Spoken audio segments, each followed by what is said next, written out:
La calèche franchit les portes d'Ashmere Court, et Rosalind Farley comprit trop tard où elle était revenue. Elle était rentrée pour le mariage de sa sœur, pour le bonheur de Cecilia, pour 15 jours de rubans, de gâteaux et de danses champêtres. Rien de plus. Elle avait promis à son propre cœur qu'il resterait verrouillé et en sécurité. Mais là, sur les larges marches de pierre de la demeure du duc d'Ashmere, se tenait l'homme qui lui avait brisé le cœur 2 étés auparavant. Il se protégeait les yeux du soleil de juillet. C'était comme s'il avait attendu tout l'après-midi une calèche qu'il n'avait aucun droit d'espérer. Ses mains se refermèrent sur les cordons de son réticule. La poussière de la route flottait, dorée, dans l'air derrière eux. Les roues crissaient sur le gravier chauffé, toute la journée par le soleil. Et quelque part au-delà des hêtres, un ramier répétait sans cesse la même douce mélodie. Rien de tout cela ne l'atteignait. Elle ne voyait que la forme de ses épaules. Elle les aurait reconnus à 1 kilomètre, dans le brouillard, dans le noir. C'était une cruauté qu'elle en soit encore capable. Rosalind, les doigts gantés de sa mère trouvèrent son poignet. Vous avez pris la couleur de la nappe. C'est la chaleur, dit Rosalind. Le trajet a été chaud. Cela fait 3 ans qu'il fait chaud, dit sa mère. Et pas une seule fois vous n'avez eu le même air que maintenant.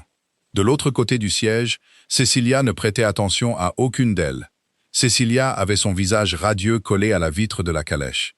Elle rayonnait comme seule une jeune fille de 20 ans peut rayonner en route pour son propre mariage. Le voilà. Non, pas... Oh, Rosalind, regarde. Il y a Edmund près de la fontaine. Tu le vois? Il a dit qu'il surveillerait la route. Il l'a dit. Je le vois, ma chérie. Et le duc est sorti lui-même. Sa grâce ne sort jamais pour personne. Madame Penrose m'a écrit qu'il ne s'est pas tenu sur ses marches pour un invité depuis Noël. Cecilia se tourna, et sa joie diminua d'1 degré exactement, comme une bougie faiblit quand une porte s'ouvre quelque part dans la maison. Ross, ça ne te dérange pas. Dis-moi que ça ne te dérange pas. C'était une question que Rosalind avait traversé 4 comtés pour ne pas qu'on la lui pose. Elle donna à sa sœur la réponse qu'elle avait répétée face à la fenêtre à chaque relais entre Harrogate et ici. Rien de ce qui te rend heureuse ne me dérange. Rien au monde. C'était presque vrai. C'est ce qui rendait la phrase possible à dire. La calèche s'arrêta. Un laquais en livrée bleue Ashmere descendit les marches 4 à 4.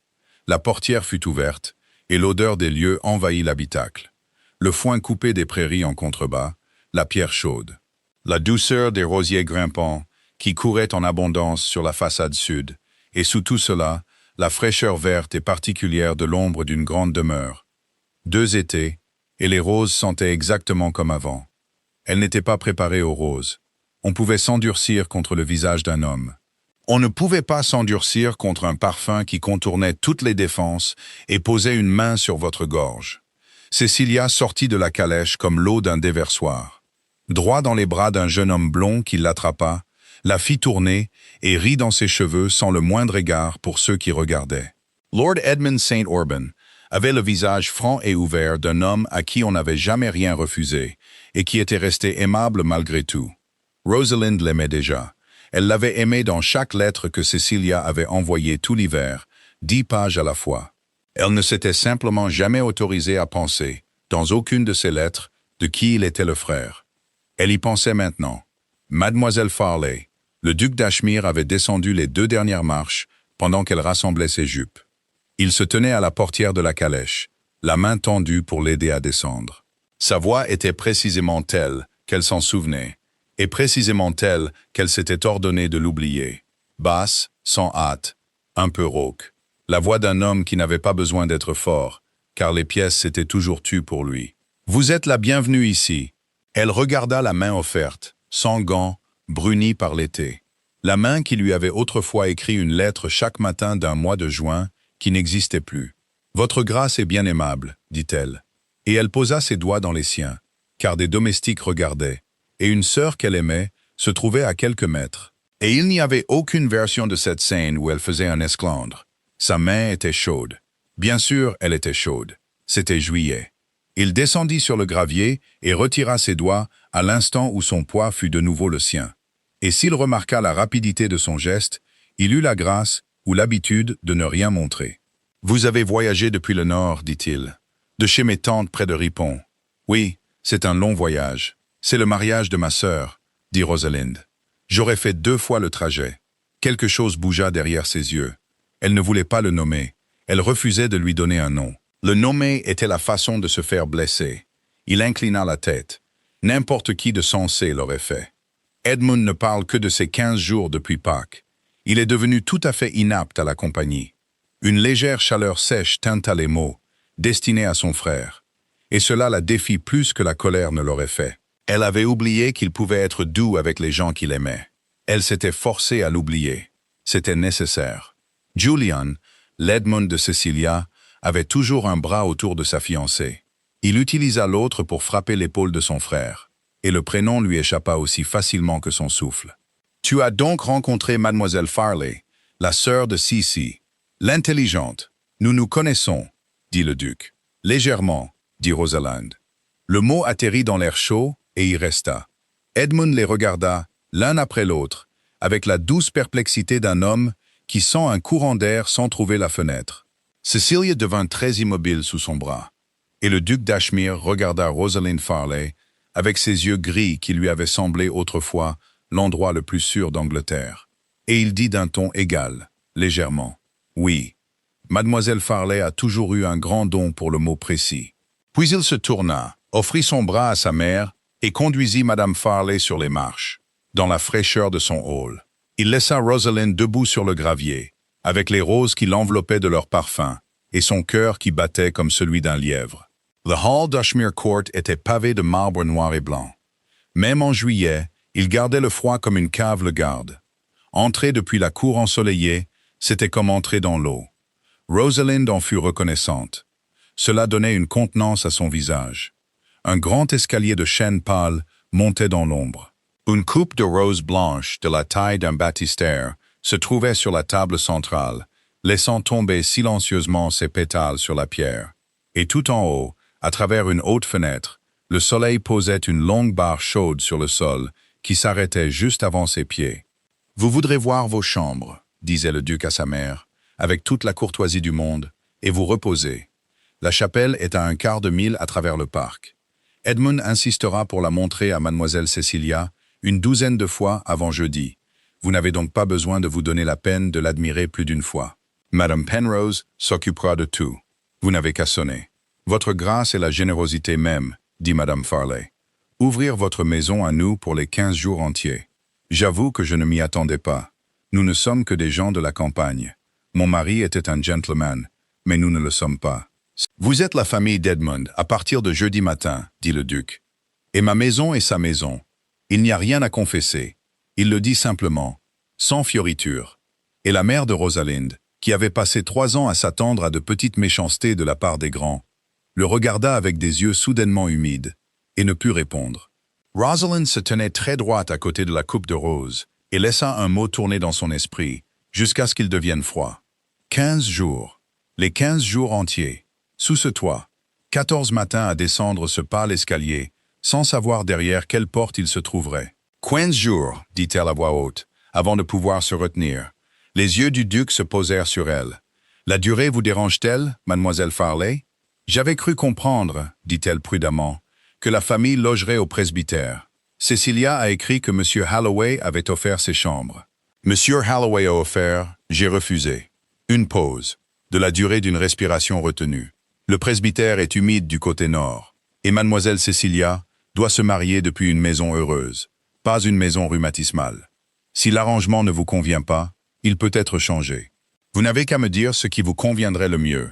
Et voilà, le piège déguisé en gentillesse. La porte tenue ouverte si courtoisement que la franchir pour ressortir serait une insulte à sa sœur, aux yeux humides de sa mère, au visage honnête d'Edmund. Il le savait. Elle vit qu'il le savait. Il lui donnait le choix sous la seule forme qui rendait le refus impossible. Et elle ne savait pas s'il fallait le haïr pour la cruauté de la chose ou pour la façon dont il comprenait encore la forme exacte de sa fierté. « Cela me convient parfaitement, » dit Rosalind. « Votre grâce est prévenant. J'essaie de l'être, dit le duc d'Ashmere, quand il n'est pas trop tard pour cela. » Les mots étaient assez bas pour que sa mère, à 3 pas vers l'escalier, ne les entende pas. Mais Rosalind les entendit. Ils entrèrent en elle comme un éclat du marbre froid. Elle les emporta en haut des pâles escaliers, le long d'une galerie ornée de portraits des Saint-Orbin sur 3 siècles, et dans une chambre verte et or qui donnait au sud sur la façade, aux roses et les prairies dorées et brumeuses au-delà. Et elle ne les laissa sortir que lorsque la porte fut fermée et qu'elle fut tout à fait seule. Alors elle s'assit sur le bord du lit, dans la barre de lumière chaude de la fenêtre. Elle pressa ses 2 mains à plat sur son ventre, respira et ne pleura pas. Elle avait versé toutes ses larmes 2 étés auparavant. Elle l'avait fait très consciencieusement. Elle s'était crue finie. Elle n'était pas finie. C'était la nouvelle que les roses lui avaient apportée. On frappa. Un coup léger et rapide. Cécilia entra sans attendre. Toujours dans sa polonaise de voyage, les joues roses, les rubans de son chapeau traînant d'une main. Elle ferma la porte, s'y adossa, et regarda sa sœur avec tout l'amour terrifié du monde. « Tu savais, dit Rosalind, ce n'était pas une accusation, c'était presque de l'admiration. Tu savais qu'il serait là, et tu ne l'as pas écrit, parce que tu avais peur que je ne vienne pas.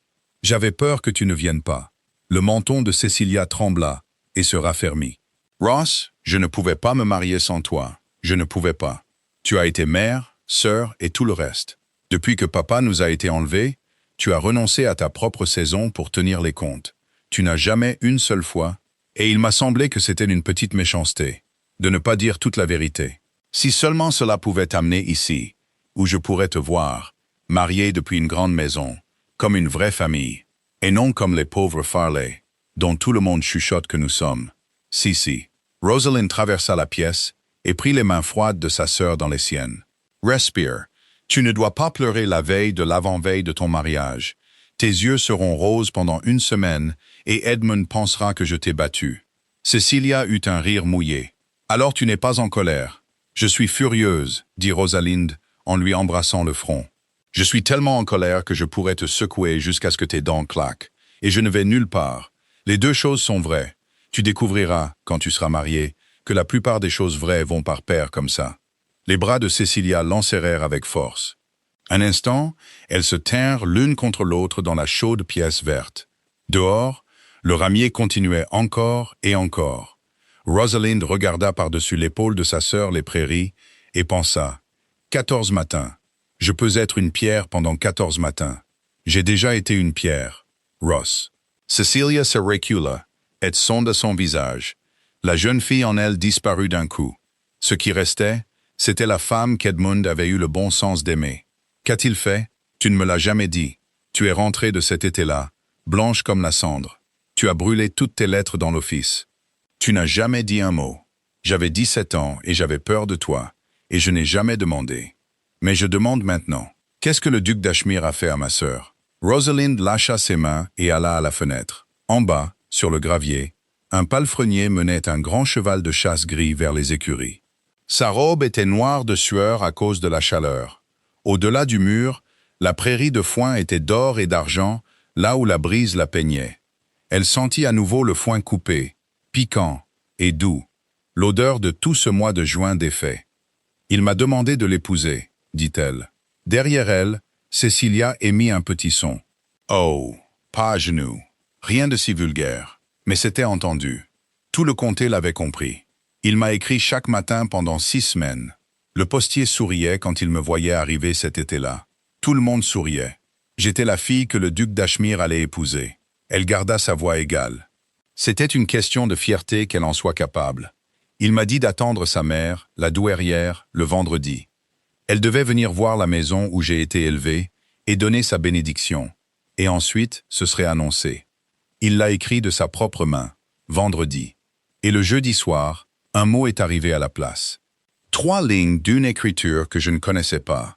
Celle de son secrétaire, j'ai toujours supposé.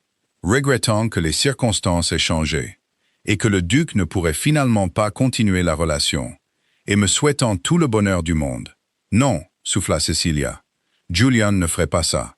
Edmund dit qu'il est le plus honorable des hommes. Tout le bonheur du monde, répéta Rosalind. 3 lignes. Il n'est pas venu lui-même. Il ne l'a pas écrit lui-même. 6 semaines de lettres de sa propre main, et à la fin, 3 lignes de la main d'un autre homme. Voilà ce que le duc d'Ashmere a fait. Elle se détourna de la fenêtre et souriait. Car elle avait appris qu'un sourire était la seule expression qu'une femme pouvait porter, en disant une telle chose sans se briser. Tu vois, ma chérie, quand je dis que je connais sa grâce légèrement, je choisis, comme il a eu la bonté de le remarquer, le mot précis. Cecilia avait ses deux mains pressées contre sa bouche. « Je n'aurais jamais, Ross. J'aurais préféré me marier dans un fossé plutôt que de t'amener dans sa maison. Si j'avais su que c'était aussi grave. » « Ce n'est pas grave du tout, » dit Rosalind vivement, car l'horreur de sa sœur était pire à supporter que la sienne. C'était il y a 2 étés. J'étais une jeune fille naïve qui a confondu l'attention avec la constance. J'ai grandi depuis. Et les ducs peuvent faire ce qu'ils veulent. C'est ce que c'est d'être un duc. J'ai 24 ans. Je tiens d'excellents comptes. Et je n'ai pas la moindre intention de mourir d'un mois de juin, plus ancien que tes fiançailles. Elle prit les rubans traînants du chapeau de Cecilia et les noua vivement sous le menton de sa sœur, comme elle l'avait fait 1000 fois quand Cecilia était petite. Tu vas m'emmener voir cette chapelle qu'Edmund ne cesse de te montrer. Et tu vas me raconter absolument tout sur lui depuis le début. Et nous n'allons plus mentionner sa grâce. D'accord, Ross. D'accord. D'accord, murmura Cecilia. Elle se laissa conduire à la porte et ne vit pas comment la main de sa sœur tremblait sur le loquet. Ils dînèrent ce soir-là dans un petit salon d'été, plutôt que dans la grande salle. C'était une grâce que Rosalind choisit de ne pas examiner de trop près. Elle soupçonnait le duc de l'avoir ordonné, et elle ne voulait lui être reconnaissante de rien. Les longues fenêtres étaient ouvertes sur le crépuscule chaud. Des papillons de nuit venaient s'étourdir contre les bougies. L'odeur des belles de nuit montait de la terrasse, lourde et verte. La lumière posait un or doux sur la vieille argenterie. Edmund parlait. Edmund, béni soit-il, pouvait parler à n'en plus finir. Il le fit tout au long de la soupe, de la truite et du pâté en croûte. Il parla de la chapelle, des sonneurs de cloches et du chant particulier où il comptait apprendre à Cecilia à pêcher. La table n'avait besoin de rien d'autre que de ses rires, qu'elle donnait librement. Rosalind était assise en face du duc d'Ashmere. Elle mangea très peu, fut spirituelle quand il le fallait, et regarda les flammes des bougies plutôt que lui. Elle pensait s'en sortir admirablement bien jusqu'à ce que la duchesse douairière arrive avec le 2e plat. Elle entra au bras d'un laquais, petite, droite et belle. De la beauté en ruine d'une grande beauté vieillie. Des cheveux d'argent coiffés haut, une fortune en perles grises à son cou. Elle s'arrêta juste à l'entrée et balaya la table d'une paire d'yeux du gris exact de ceux de son fils. Tout le monde se leva. La douairière leur fit signe de se rasseoir. Son regard parcourut la table et se posa sur Rosalind. Elle ne bougea plus. Alors, dit la duchesse douairière d'Ashmere dans un silence qu'on aurait pu trancher et servir. La fille du vendredi est revenue. La flamme de la bougie s'immobilisa. La fourchette d'Edmund s'arrêta au-dessus de son assiette. Cecilia devint blanche jusqu'aux lèvres. Et Rosalind Farley, qui avait traversé 4 comtés pour cela, sentit tous les yeux de la pièce se tourner vers elle en même temps. Elle comprit avec une étrange et froide clarté que quoique ces 15 jours allaient être, il ne lui accorderait pas la dignité d'être oubliée. Elle posa son verre. « Je demande pardon à votre grâce », dit-elle de la voix agréable et égale qu'elle utilisait avec les commerçants qui la surfacturaient. « Je ne pense pas avoir eu cet honneur. »« Non », convint la douairière, s'avançant vers sa place en bout de table. « Vous ne l'avez pas eu. On vous l'avait promis une fois, un vendredi. Je devais venir à vous. » Elle laissa le laquais l'installer, arrangea son propre châle avec des mains qui ne tremblaient pas malgré ses années, et leva de nouveau son regard vers le visage figé de Rosalind. « Je ne suis jamais venu. Je me suis beaucoup interrogé à votre sujet, mademoiselle Farley. En attendant, on s'interroge sur les chemins dont on a été détourné. » Mère, la voix du duc était très basse. C'était le calme, pensa Rosalind, d'un homme posant la main sur un cheval qui est sur le point de s'emballer. Mademoiselle Farley a fait un long voyage, et elle est l'invitée d'Edmund. Et la mienne, je sais de qui elle est l'invitée.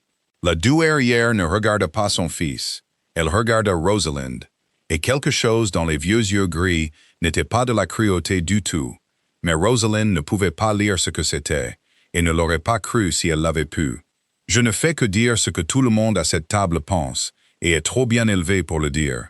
Ce qui est un service qu'à mon âge, je suis particulièrement apte à rendre. Voilà, c'est dit. Maintenant, nous pouvons tous cesser de prétendre que vous êtes des étrangers, et passer ces 15 jours comme des créatures sensées. Passe-moi le pâté, Edmund, et arrête de rester bouche bée. Tout ressemble à une truite, et toi, un futur marié. Edmund passa le pâté. La conversation reprit en boitant, courageusement autour des décombres. Et sous le couvert de Cecilia posant 2 questions bruyantes sur les fleurs pour jeudi, le duc d'Ashmere regarda Rosalind par-dessus les bougies. Un regard, direct, sans garde, Le premier regard entièrement sans garde qu'il lui avait donné depuis le gravier, et elle y vit quelque chose qui l'effraya bien plus que la franchise de sa mère, car ce n'était pas de l'indifférence, et ce n'était pas des excuses. C'était un homme qui avait beaucoup à dire, et plus aucun droit de le dire. Rosalind soutint ce regard aussi longtemps que son courage le lui permit. Ce fut plus long qu'elle ne l'avait prévu, et pas assez long du tout. Puis elle se tourna vers sa sœur et admira l'idée des roses blanches et du muguet pour l'église. Et elle ne se permit pas de regarder en arrière. Elle ne dormit pas bien. La maison était trop silencieuse et trop étrange. La nuit était trop chaude. L'odeur des giroflées montait par la fenêtre ouverte et ne la laissait pas en paix. Quelque temps après minuit, elle abandonna et enfila sa robe de chambre. Elle pensa descendre chercher un livre, car la lecture était le seul remède fiable qu'elle connaissait, pour un esprit qui ressassait les trois mêmes lignes. Les circonstances ont changé. Le duc ne pourra pas continuer la relation. Tout le bonheur du monde. La galerie était sombre, ornée de portraits endormis des Saint-Orbin. Le grand escalier brillait faiblement là où la lune entrait. Elle était à mi-chemin, une main sur la rampe de chêne fraîche, quand elle vit que la porte de la bibliothèque au pied des escaliers était entr'ouverte. Une bougie était allumée à l'intérieur, et l'ombre d'un homme se déplaçait dans l'entrebâillement. Elle s'arrêta. Ses pieds nus étaient silencieux sur la pierre. Elle pouvait remonter. Elle pouvait faire demi-tour maintenant, et remonter. Et personne ne saurait jamais qu'elle était descendue. Et ce serait la chose sage, la chose sûre, la chose que la femme au cœur de pierre qu'elle avait promis d'être ferait certainement. Puis la voix du duc d'Ashmere vint doucement de l'entrebâillement de la porte. Ni forte, ni surprise. Comme s'il était resté assis dans le noir la moitié de la nuit, avec la certitude qu'elle viendrait. « Vous pouvez aussi bien entrer, mademoiselle Farley, » dit-il. « J'essaie de vous écrire une lettre depuis 2 ans, et je constate que je ne peux toujours pas le faire en 3 lignes. Peut-être me feriez-vous la gentillesse d'entendre le reste à voix haute. »« Vous présumez beaucoup, votre grâce, » dit Rosalind, d'une femme en robe de chambre dans un escalier étranger, à 1 heure du matin. En effet, sa voix vint sans hâte de l'entrebâillement de la porte. Je présume beaucoup de choses à votre sujet depuis 2 ans.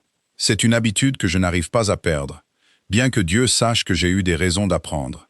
Elle aurait dû remonter. Au lieu de cela, elle resta debout, un pied nu sur le marbre froid et l'autre sur la marche au-dessus. Sa main se resserra sur la rampe de chêne jusqu'à ce que la sculpture lui morde la paume.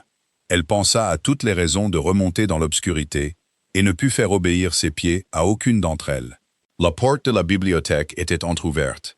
La lumière de la bougie à l'intérieur était chaude, petite et stable. Toute la vaste maison dormait autour d'elle.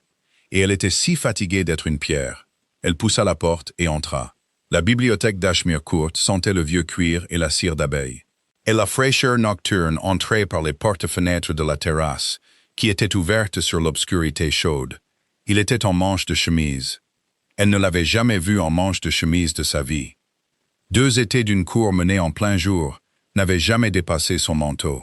Les voir maintenant, col ouvert, manches retroussées sur des avant-bras bruns, un chandelier à son coude et une feuille de papier devant lui avec 3 mots dessus, et le reste de la page un désert de blanc, défit un nœud dans sa poitrine qu'elle avait mis beaucoup de soin à faire. « Asseyez-vous, dit-il, puis, se reprenant, « Voulez-vous vous asseoir? Pardonnez-moi, j'ai perdu l'habitude de demander. Je me suis trop habitué à une maison qui fait ce qu'on lui dit. Je resterai debout. » Elle resta près de la porte où l'air de la nuit pouvait l'atteindre. « Je trouve que je garde mieux mes esprits debout. »« Vous l'avez toujours fait. » Il regarda le papier et le tourna d'un quart de tour sur le bureau avec un doigt, comme si les mots pouvaient se lire différemment de côté. « Chère mademoiselle Farley, voilà, c'est tout ce que j'ai réussi à écrire ce soir. C'est tout ce que j'ai réussi la plupart des nuits. Je commence et j'arrive jusqu'à votre nom. Et puis je me souviens que la dernière lettre que vous avez reçue de cette maison faisait 3 lignes. Et je pose la plume, car je ne vois pas comment un homme écrit la 4e ligne après cela. La flamme de la bougie pencha dans le courant d'air et se redressa. Un papillon de nuit avait trouvé son chemin et battait doucement et frénétiquement contre la cheminée de verre. Elle le regarda plutôt que lui, car son visage dans la faible lumière était le visage du mois de juin, qui n'existait plus, et elle ne se faisait pas confiance pour le regarder directement. « Vous avez écrit 3 lignes très facilement une fois, dit-elle. Je n'ai rien écrit. » Il le dit doucement, et ce n'était pas le ton d'un homme qui se défend. C'était plus plat que ça, et plus froid, et cela la fit lever les yeux. Rosalind, je n'ai pas écrit ce mot. Votre secrétaire, alors. Cela revient au même. Vous lui avez dit quoi mettre, il l'a mis. Et vous n'avez pas pris la peine de... Je n'étais pas en Angleterre. Le papillon de nuit trouva la porte ouverte et sortit en titubant dans l'obscurité. Dans le silence, elle pouvait entendre les belles de nuit respirer depuis la terrasse, son propre pouls et le petit tic-tac de la bougie. C'est une distance très commode, dit-elle, d'avoir été. Ce n'est pas commode, c'est le fait le moins commode de ma vie. Et j'ai organisé tout le reste autour de la taille de mon regret pour cela.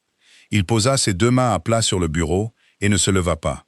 Je ne vous dirai pas ce soir où j'étais, ni pourquoi. Car vous avez froid, il est tard, et vous n'êtes pas descendu pour qu'on vous serve un autre grief dans le noir. Mais je vous dirai une chose, et ensuite vous pourrez monter.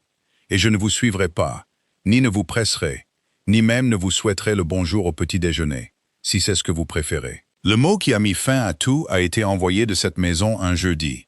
Je n'ai pas remis les pieds dans cette maison avant le printemps suivant. Quelles que soient les 3 lignes que vous avez reçues, mademoiselle Farley, elles ont quitté cette porte d'une main qui n'était pas la mienne et pour une mission que je n'ai jamais donnée. Rosalind resta très immobile. Elle avait construit 2 ans de paix durement gagnés sur la forme d'une histoire particulière.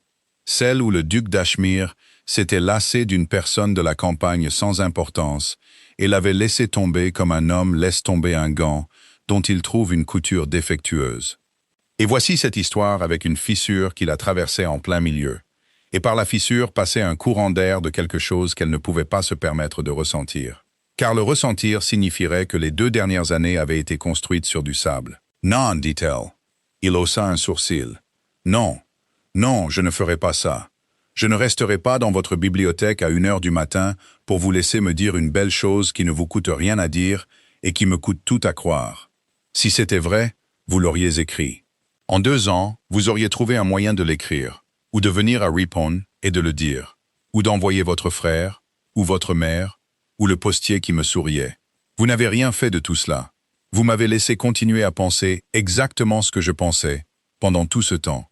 Et maintenant que je suis sous votre toit, et que je ne peux pas vous échapper pendant 15 jours, maintenant cela vaut la peine d'être dit. Elle respirait trop vite. Elle se força à ralentir. Ce n'est pas de l'honnêteté, votre grâce. C'est de la commodité, portant le manteau de l'honnêteté. Quelque chose traversa son visage. Et à sa grande fureur, ce n'était pas de l'offense, mais quelque chose de plus proche du respect.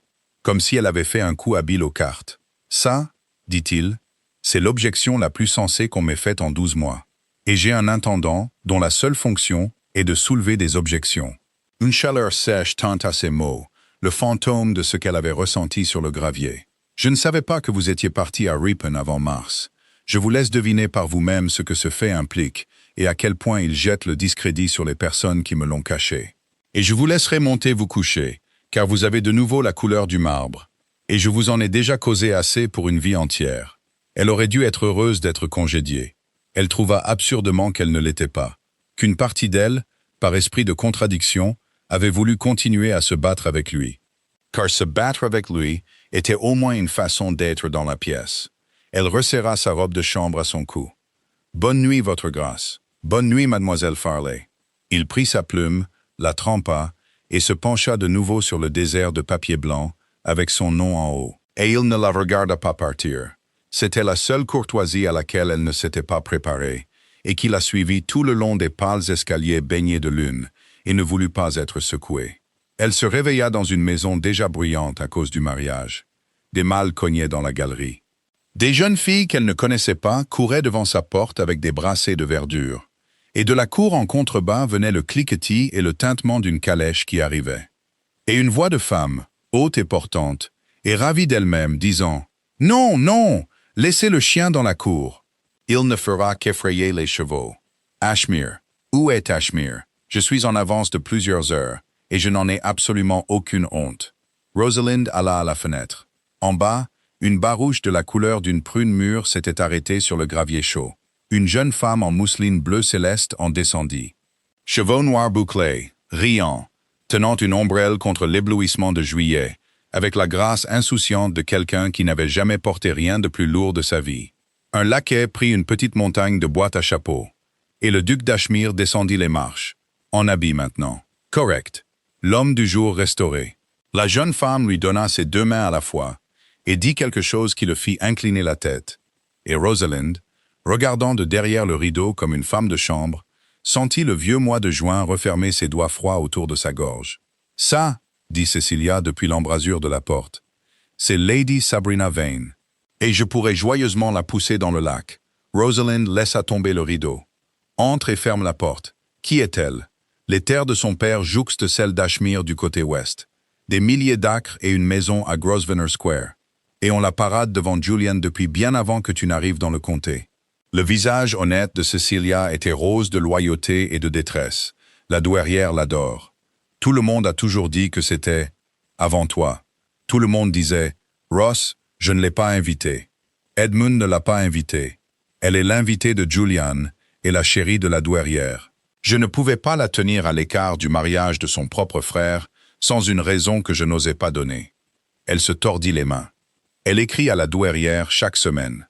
Mademoiselle Penrose dit que la douairière garde ses lettres dans la petite boîte en palissandre où elle garde ses bagues. Ce qui vous dit exactement ce qu'elle pense d'elle. En bas dans la cour, la voix claire résonna de nouveau, et la voix basse du duc répondit trop doucement pour être entendue. Rosalind se détourna de la fenêtre, prit sa brosse à cheveux et commença avec un grand calme à se coiffer. « Alors je serai très heureuse de faire sa connaissance, » dit-elle. « Ross, si, je le dis gentiment, mais tu dois arrêter de me regarder comme si j'étais une tasse que tu as déjà fait tomber. Je ne vais pas me briser. Je vais descendre prendre mon petit déjeuner, être charmante avec Lady Sabrina Vane, admirer son ombrelle et manger beaucoup de toast. Et cet après-midi, toi et moi allons choisir des rubans pour les bancs de l'église et ne penser à rien d'autre. » Elle posa la dernière épingle. « Maintenant, va trouver Edmund avant qu'il n'apprenne à ta future belle-sœur à pécher par pure nervosité. Va !» Elle fut charmante. Elle fut si charmante pendant les toasts, le poulet froid et le plat de framboises précoces, qu'elle s'effraya un peu elle-même. Lady Sabrina Vane, vue de près, était plus jeune qu'elle n'en avait l'air depuis la fenêtre. Pas plus de 20 ans, et plus jolie. Et pire que tout, gentille, avec la gentillesse sereine d'une fille à qui le monde n'avait encore jamais dit non. Elle insista 2 fois pour que Rosalind prenne des framboises, admira sa robe de voyage et posa une douzaine de questions ouvertes sur le Nord avec toutes les apparences de s'intéresser aux réponses. Et il aurait été tellement plus facile de la haïr. « Vous connaissez Ashmere depuis longtemps, Mademoiselle Farley, je crois, » dit-elle en beurrant un petit pain. « C'est un tel vieil ours. On ne peut jamais obtenir une histoire claire de sa part. Il m'a seulement dit que vous étiez la sœur de la nouvelle sœur de Lord Edmund, comme si c'était une description complète d'une personne.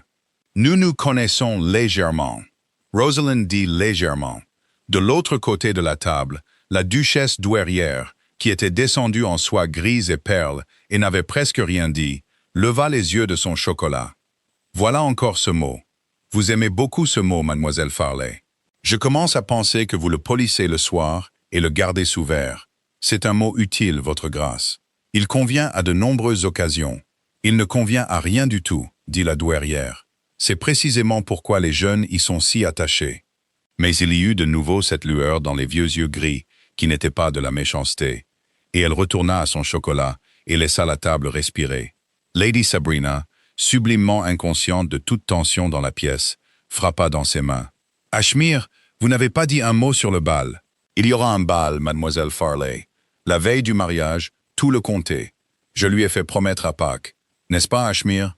J'ai dit, vous ne pouvez pas marier votre unique frère sans un bal. Ce serait positivement contre nature. » Et il a grogné, mais il l'a fait. Il finit toujours par faire les choses si on est seulement ferme avec lui. Je finis par faire les choses, acquiesça le duc, ne serait-ce que pour m'épargner la fermeté. Ses yeux remontèrent la table et trouvèrent brièvement ceux de Rosalind par-dessus les framboises. C'est un arrangement très économique d'être dirigé. Je le recommande à tout homme de ma connaissance trop fatigué pour se diriger lui-même. C'était si exactement, si sèchement son propre genre de plaisanterie que cela l'a pris entièrement au dépourvu. Et avant qu'elle ne puisse l'arrêter, un souffle de rire surpris lui échappa, rapide et réel. Le premier qu'elle avait senti à l'intérieur de ses côtes dans cette maison. Elle l'étouffa contre sa serviette, mais il l'avait vu. Elle savait qu'il l'avait vu parce que quelque chose se détendit au coin de sa bouche dure, comme si une dette avait été payée. Et la douairière l'avait vu le voir. Et Lady Sabrina rit aussi, ravie, imaginant la plaisanterie partagée avec elle, et toute la géométrie ruineuse de la table suspendit un instant à ce souffle échappé, avant que Rosalind ne prenne sa tasse et ne le couvre. « Vous êtes cruel envers vous-même, votre grâce, dit-elle. Je suis sûr que vous dirigez tout. »« Non, dit la duchesse douairière, posant son chocolat avec un petit clic. C'est précisément ce qu'il ne fait pas. Il y a des choses que mon fils n'a jamais dirigées du tout, mademoiselle Farley, ayant laissé d'autres mains les diriger pour lui. Et nous sommes tous ici aujourd'hui à en porter les conséquences. » Elle se leva. Un laquais bondit. « Je serai dans le salon jaune. Mademoiselle Farley, vous m'y rejoindrez à 11 heures. Ce n'était pas une question. Sabrina, mon amour, va tourmenter les jardiniers à propos de ton bal. Ils aiment ça. » Et elle sortit au bras du laquais, petite, terrible et droite, laissant son fils blanc autour de la bouche et les framboises éparpillées comme une alarme sur la nappe. Le salon jaune faisait face à l'est et on avait fini avec le soleil à 11 heures. Il était donc frais et ombragé d'or. Ses longues fenêtres étaient ouvertes sur la terrasse, où la chaleur miroitait déjà sur les haies de buis. La douairière était assise très droite dans un fauteuil près de l'âtre vide, une petite boîte en palissandre sur ses genoux. Elle ne demanda pas à Rosalind de s'asseoir, et Rosalind ne le fit pas. « Vous vous demandez, dit la douairière, si je suis votre ennemi. Je n'avais pas présumé si loin, votre grâce. Alors vous êtes une sotte, et je ne vous prenais pas pour une. » La vieille femme tourna la boîte en palissandre dans ses mains. « Il y a 2 étés, mon fils souhaitait épouser une fille sans fortune et sans famille d'un coin humide de ce comté. Et j'ai pensé que c'était l'idée la plus désastreuse qu'il ait eue de toute sa vie par ailleurs honorable. Je le lui ai dit.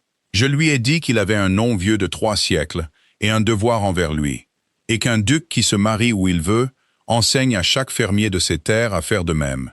Et où en serions-nous alors? Elle le dit sans chaleur, comme on récite une leçon apprise il y a longtemps. Je devais venir chez votre mère un vendredi et donner ma bénédiction à ce que je croyais être une calamité. Vous saviez cela. Je savais cela. Ce que vous ne saviez pas, dit la douairière, c'est que je n'ai jamais eu l'intention de la donner.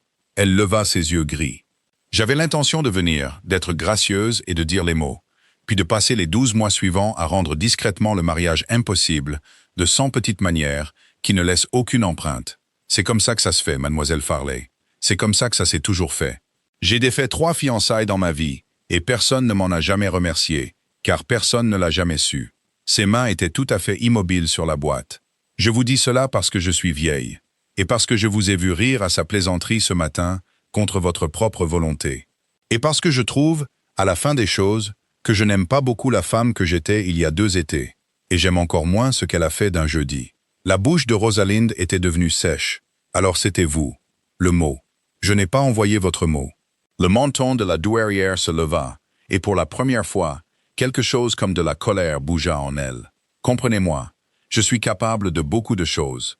Mais je signe mes propres cruautés. Je ne les envoie pas d'une main qui n'est pas la mienne, dans le dos d'un homme pendant qu'il est hors du pays. Quiconque a mis fin à cela ce jeudi-là l'a fait avant que je n'ai levé le petit doigt. L'a fait d'une manière que j'aurais qualifiée de maladroite, dangereuse et indigne de cette maison. Et le temps que je comprenne ce qui avait été fait au nom de mon fils, la fille était partie au nord. Et mon fils était rentré à une table avec une chaise vide. Et aucun d'eux ne voulait en parler. Et moi, elle s'arrêta. Son pouce bougea une fois sur le couvercle de la boîte en palissandre, d'avant en arrière, comme pour lisser quelque chose qu'elle avait oublié qu'elle touchait. Puis elle sembla se souvenir où elle était, et posa la boîte sur la table avec un claquement sec. J'ai tenu ma langue pendant 2 ans. J'ai fini de la tenir. Quelqu'un dans cette maison vous a fait un tort qui n'était pas le mien, mademoiselle Farley. Et l'a fait en portant ma querelle comme un masque. Et j'aimerais savoir qui, avant que mon plus jeune fils ne se marie, sous le même toit que la réponse. La boîte était sur la table entre elles, petite et fermée. Rosalind la fixa, ainsi que le visage de la vieille femme, et sentit l'architecture soignée de 2 ans s'effondrer autour de ses oreilles en silence. « Vous me dites, dit-elle lentement, que ni l'un ni l'autre ne l'a fait. Je vous dis, dit la duchesse douairière, que vous avez été jouée, ma fille, et lui aussi, et que celui qui a distribué les cartes dort très probablement sous ce toit ce soir et mange mes framboises à ma table. Maintenant, allez-y et réfléchissez-y. Et ne faites pas, je vous en prie, quelque chose d'aussi vulgaire que de pleurer, car il fait bien trop chaud pour cela, et nous avons un bal à survivre mercredi. Elle attrapa la petite cloche sur la table. Et envoyez-moi mon fils. Lui et moi avons une conversation en retard que nous évitons tous les deux depuis près d'1 an. Rosalind trouva le duc d'Ashmere non pas dans la maison, mais dans la roseraie en contrebas de la façade sud. En manche de chemise à nouveau, malgré l'heure et la compagnie qui remplissaient sa maison. Debout parmi les roses et blanches en abondance, avec une paire de cisailles qu'il ne semblait pas utiliser. Regardons le vide. La chaleur montait du sentier dallé par vagues. Les abeilles butinaient les roses avec un murmure bas et constant. Et leur parfum était celui qui avait contourné toutes les défenses qu'elle possédait dès l'ouverture de la portière de la calèche. Elle descendit les marches dans toute sa pesanteur, avec les mots de la douairière qui résonnaient encore. « Votre mère souhaite vous voir », dit-elle. Il se tourna. Quoi qu'il y ait eu sur son visage quand il vit qui avait apporté le message, il le maîtrisa. « Vraiment ? Et elle vous a envoyé me chercher, ce qui signifie qu'elle vous a dit quelque chose. Ce qui signifie que je vais avoir une matinée difficile sur 2 fronts à la fois. » Il posa les cisailles sur le muret. « Combien vous a-t-elle dit ?»« Assez. » Rosaline s'arrêta à une longueur de bras de lui, au soleil, parmi les abeilles. « Assez pour que je ne sache plus ce que je sais, ce qui est bien pire que de savoir quelque chose de douloureux. J'avais fait la paix avec l'histoire, votre grâce. Ce n'était pas une histoire gentille, mais c'était la mienne, et j'avais appris à vivre avec. Et maintenant, votre mère en a enlevé le toit, et je ne. » Sa voix n'était pas égale. Elle détestait qu'elle ne soit pas égale. « Vous avez dit la nuit dernière que vous n'étiez pas en Angleterre. Vous avez dit que le mot avait quitté cette maison d'une main qui n'était pas la vôtre. Est-ce vrai, ou est-ce la chose gentille qui ne vous coûte rien? » C'est vrai, il ne s'avança pas vers elle. C'était délibéré, pensa-t-elle. Il gardait la distance qu'elle avait tracée sur le gravier, et elle ne savait pas si elle devait en être reconnaissante ou le haïr pour cela aussi. C'est vrai, et cela m'a coûté très cher. Je l'ai payé chaque matin pendant 2 ans à ce bureau. Rosalind, Mademoiselle Farley. Il se reprit, et la correction du nom était en quelque sorte pire que s'il l'avait laissé. Je dois savoir une chose avant que ma mère ne m'ait pour 1 heure, et que Sabrina ne m'ait pour le reste de la journée, et que je ne perde le seul quart d'heure que je pourrais avoir avec vous sans être surveillé de toute la semaine. Me répondrez-vous à une question? Honnêtement, et je n'en poserai pas d'autre. Les abeilles bourdonnaient. Un pétale se détacha d'une rose trop épanouie et tomba entre eux sur la pierre chaude. « Posez-la, dit-elle. Cet été-là. » Ses yeux gris ne quittèrent pas son visage, quand les 3 lignes sont arrivées. « Avez-vous répondu ?» Elle fronça les sourcils. « Répondu à quoi ?»« À un renvoi. À 3 lignes me disant que vous ne continueriez pas la relation. »« Non. Qui avait-il à dire à cela ?» J'ai brûlé le mot et je n'y ai pas répondu. J'avais au moins cette fierté. Vous en êtes certaine. Quelque chose était devenu très intense en lui, très calme. L'immobilité d'un homme qui a entendu la première pierre se détacher d'un mur. Vous n'avez jamais écrit à cette maison cet été-là. Ni à moi, ni à ma mère. Pas une seule ligne après le jeudi. Pas une seule ligne. Pourquoi l'aurais-je fait? Parce que, dit le duc d'Ashmere, et sa voix avait baissé si bas que les abeilles faillirent la lui prendre. Quand je suis rentré au printemps, une lettre m'attendait. De votre main, scellée, me refusant, m'y retournant tout ce que je vous avais jamais écrit et me demandant, en des termes que je n'ai pas pu oublier, de ne plus jamais vous importuner. Il regarda son visage blanc, et la dernière couleur quitta le sien. C'était votre écriture, Rosalind. Je l'aurais juré devant n'importe quel magistrat en Angleterre. Je l'ai encore, et vous êtes là, debout au soleil, à me dire que vous ne l'avez jamais écrite. Au-dessus d'eux, sur la terrasse, une ombrelle de la couleur du ciel de juillet apparut, et la voix claire de Lady Sabrina Vane appela joyeusement à travers les roses. « Ashmere, vous voilà. Votre mère fait sonner toute la maison pour vous. Oh, et Mademoiselle Farley, comme c'est intelligent de votre part d'avoir trouvé l'ombre. » Et aucun d'eux en bas dans le jardin ne bougea, ne répondit, ni ne quitta des yeux la ruine qui naissait sur le visage de l'autre. Aucun d'eux ne lui répondit. L'ombrelle était suspendue en haut des marches, bleu céleste contre le ciel blanc et chaud. Lady Sabrina Vane attendit un demi-instant la politesse qui lui était due. Et quand aucune ne vint, elle rit quand même. Car les jeunes filles à qui le monde n'a jamais dit non ne reconnaissent pas le silence comme un refus. « Comme vous êtes étranges tous les deux dans la chaleur, dit-elle, descendant 2 marches et pas plus. Une main gantée traînant sur la balustrade. « Ashmere, On dirait qu'une abeille est entrée dans votre chemise. Votre mère est très sérieuse. Elle a la porte du salon jaune ouverte et Madame Penrose qui trottine. Venez donc avant qu'elle n'envoie les laquais vous attraper au filet. J'arrive, dit le duc. Il ne se tourna pas pour le dire. Ses yeux étaient toujours sur le visage de Rosalind. Et il y avait en eux maintenant une sorte d'horreur qu'elle reconnaissait, car elle montait dans sa propre gorge au même rythme. L'horreur d'une personne qui vient de sentir le sol sur lequel elle se tenait depuis 2 ans se révélait être une toile peinte au-dessus d'un gouffre. Lady Sabrina, montez. Dites-lui que j'arrive. Je lui dirai que vous cueillez des fleurs. Sabrina dit, ravie de l'image, et fit tourner son ombrelle et partit. Son pas léger et rapide s'estompa le long de la terrasse, et les laissa tous les deux seuls à nouveau parmi les abeilles, avec la chose impossible suspendue dans l'air entre eux. Rosalind trouva sa voix la première. Elle sortit très calme et très stable, ce qui lui coûta plus que de crier. Répétez-le. Il y avait une lettre. Il parla aussi bas qu'elle, au printemps quand je suis rentré. Elle attendait avec 12 mois de courrier sur la table de la bibliothèque. Elle était de votre main, et scellée avec un cachet. Et elle me retournait chaque lettre que je vous avais écrite ce mois de juin-là. Toutes, Rosalind, toutes, attachées avec un ruban que je me souvenais vous avoir vu porter. Et elle disait que vous m'aviez enfin compris, et que vous étiez reconnaissante d'avoir été épargnée d'une pire erreur, et que vous considéreriez comme la seule gentillesse en mon pouvoir de ne plus jamais vous écrire ni vous approcher. Sa mâchoire se contracta. Je l'ai lu debout à cette table, mon chapeau encore à la main, et j'ai fait ce qu'elle demandait. J'ai pensé, Dieu me pardonne, que je vous devais au moins d'obéir à la seule instruction claire que vous m'ayez jamais donnée. Je n'ai donné aucune instruction. La chaleur pesait sur elle comme une main. Une abeille heurta sa manche, et elle ne la sentit pas. Je n'ai rien écrit. J'ai brûlé vos lettres. Je les ai brûlées dans l'office de ma tante en septembre, et j'ai regardé chacune d'elles partir. Il ne m'en reste aucune. Comment aurais-je pu vous les retourner alors qu'elles étaient en cendres dans le Yorkshire? Elle s'arrêta. Les abeilles bourdonnaient. Quelque part au-delà du mur, une faux traversa l'herbe haute avec un long sifflement humide, s'arrêta et recommença. Elle n'était pas en cendres, dit-elle lentement. N'est-ce pas?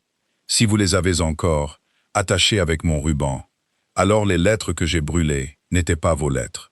J'ai brûlé quelque chose, je me tenais devant cette cheminée et j'ai brûlé un paquet que je n'ai jamais dénoué, car je ne pouvais supporter de les relire. Et je me suis dit pendant 2 ans que j'avais brûlé votre mois de juin. Sa main était montée à sa gorge d'elle-même. Qu'ai-je brûlé, votre grâce? Si vos lettres étaient posées avec un ruban sur la table de votre bibliothèque ce printemps, qu'est-ce que j'ai bien pu mettre dans le feu de ma tante? Il était devenu très blanc autour de la bouche, exactement comme à la table du petit-déjeuner quand sa mère s'était levée. Quelqu'un, dit-il, avait la garde des deux. Quelqu'un a pris mes lettres pour vous avant qu'elles ne soient en cendres, et vous a donné un paquet à brûler à leur place, et a gardé les miennes pendant 2 ans, a scellé un mensonge de votre main, et l'a laissé sur ma table, pour que je le trouve comme une fleur de printemps. Il prit les cisailles du mur et les reposa, sans savoir qu'il l'avait fait. Quelqu'un qui pouvait aller et venir dans la maison de votre mère cet été-là. Quelqu'un qui pouvait aller et venir dans la mienne. Ashmere. La voix de la douairière ne portait pas depuis la terrasse. C'était Madame Penrose qui était arrivée en haut des marches maintenant. Tablier très blanc, visage soigneusement vide, à la manière d'une servante envoyée chercher un duc et qui préférerait être n'importe où ailleurs. Les compliments de sa grâce. Et elle dit que si vous n'êtes pas dans le salon jaune avant que l'horloge ne sonne, elle descendra elle-même au jardin. Et elle dit que vous savez qu'elle le pense. Je sais qu'elle le pense. Il ne bougea pas un instant de plus. Puis il regarda Rosalind, et la distance qu'il avait si soigneusement gardée depuis le gravier était toujours là entre eux. Une longueur de bras de dalle chaude, et 2 ans d'un mensonge. Et il ne la franchit pas. Je dois monter. Si je ne le fais pas, elle le fera. Et on ne peut pas la faire monter et descendre ses marches 2 fois dans une matinée à son âge. Voulez-vous? Il s'arrêta. Je n'ai aucun droit de vous demander d'attendre quoi que ce soit. J'ai épuisé mon droit de vous demander quoi que ce soit. Mais je demande. Ne décidez pas de ce que c'est avant que j'aie mis la lettre dans votre main et que vous ayez regardé votre propre écriture, qui n'est pas votre écriture. Me donnerez-vous cela cet après-midi? La bibliothèque. Je la regarderai. Rosalind dit, je ne vous promets pas ce que je penserai quand je l'aurai fait. Je ne vous croirais pas si vous promettiez. Merci. Et il monta les marches, passant devant Madame Penrose.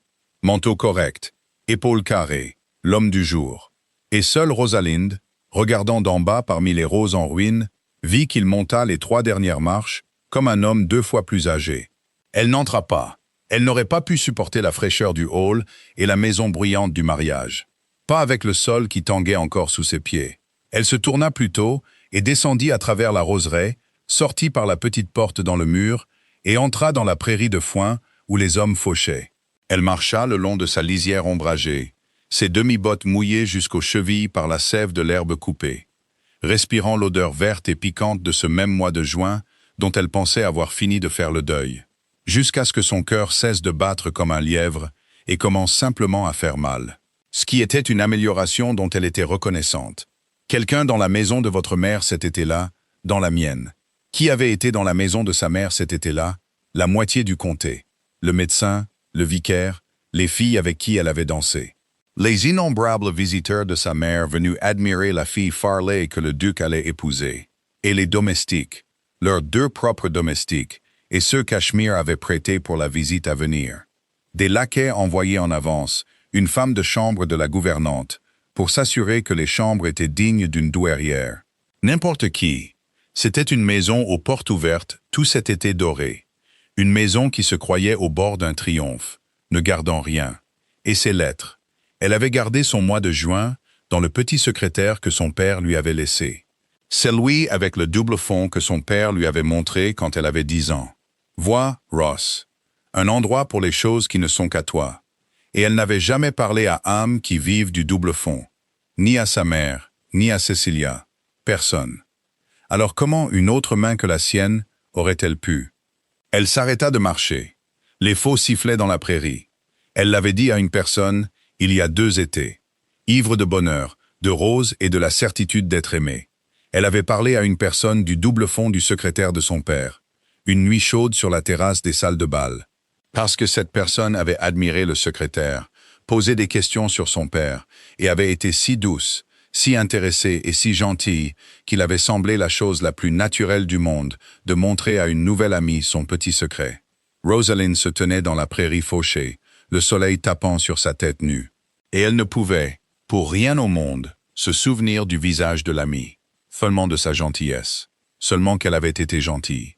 Elle retourna finalement à la maison, car le mariage avait besoin d'elle, et parce que rester debout dans un champ ne répondrait à rien. Elle traversait le hall de marbre frais en direction des escaliers, quand Lady Sabrina Vane sortit du salon du matin, avec une grande liasse d'échantillons de ruban sur le bras, et un visage rayonnant de détermination. « Mademoiselle Farley, la personne même, votre sœur m'a honteusement abandonné. Elle est partie à la chapelle avec Lord Edmund, et m'a laissé décider seule de toute la couleur de l'église. Et on ne peut pas me faire confiance. Je n'ai aucun goût. Tout le monde le dit. Elle brandit une longueur de blanc et une longueur du vert le plus pâle. Le muguet ou le blanc uni. Dites-le, vous êtes sa sœur. Vous devez savoir ce qu'elle aime. Le vert. Rosalind dit. Cecilia a toujours. Et puis elle regarda correctement la jeune femme devant elle. Les rubans et les petites mains faciles et gracieuses qui les tenaient. Et un doigt froid toucha sa nuque sans raison qu'elle puisse encore nommer. Vous êtes très bonne, Lady Sabrina, de prendre tant de peine pour le mariage d'une autre famille.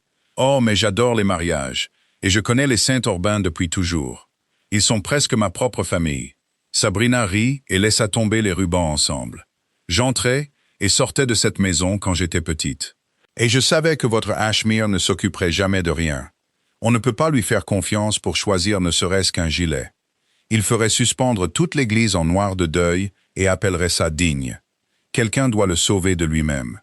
Quelqu'un a toujours dû le faire. Elle le dit légèrement, si légèrement, et pencha sa tête sombre. Vous avez l'air pâle, mademoiselle Farley. C'est cette chaleur épouvantable. Savez-vous que j'ai dit à Ashmere à Pâques? J'ai dit, vous ne devez pas marier Edmund en juillet. Personne ne peut rien ressentir en juillet, sauf de l'agacement.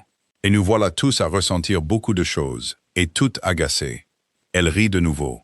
Venez vous asseoir dans le salon du matin. C'est le plus frais de la maison. Aidez-moi avec ces affreux rubans et racontez-moi tout sur le Nord. Vous êtes aimable, s'entendit dire Rosalind. Dans un instant. Je dois d'abord monter changer mes bottes. J'ai marché dans l'herbe mouillée comme une idiote. Des bottes? Par cette chaleur? Vous, les dames du Nord, êtes faites de fer. Sabrina se retournait déjà vers le salon du matin, les rubans sur le bras, entièrement à l'aise dans une maison qui n'était pas la sienne. Ne tardez pas, ou je suspendrai l'église en noir par dépit, et je vous en tiendrai pour responsable. Rosalind monta lentement les pâles escaliers, une main sur la rampe de chêne fraîche, et n'alla pas dans sa propre chambre. Elle resta un long moment sur le palier, puis elle prit l'autre direction. Le long de la galerie des Saint-Urbain endormie, jusqu'à la porte du salon jaune, car à travers elle, étouffé mais montant, venait le son de la conversation que la douairière et son fils évitaient depuis près d'un an. Elle n'aurait pas dû s'arrêter. Une dame n'écoute pas aux portes. C'était la règle la plus simple de sa mère. Mais elle venait de sortir d'une prairie avec le sol de toute sa compréhension arraché comme un tapis.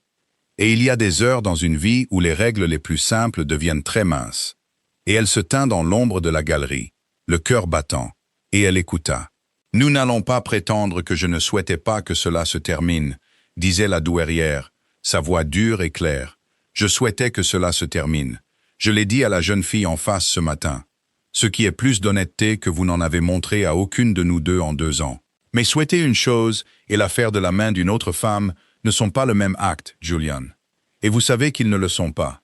Et vous m'avez laissé porter tout le poids de vos soupçons depuis mars sans jamais le dire à voix haute. Comme si je falsifierais l'écriture d'une enfant pour me débarrasser d'elle. Ai-je jamais fait dans ma vie une chose que je ne signerais pas? Non. La voix du duc. Basse. Non, vous ne l'avez jamais fait. Je n'ai jamais vraiment pensé que c'était vous. J'ai pensé. Je ne me suis pas permis de penser du tout. Mère, c'était là tout mon génie. Je suis rentré à une lettre me refusant de sa main. Et ma mère, qui s'était opposée au mariage, assise placidement à ma table. J'ai mis les deux choses l'une à côté de l'autre.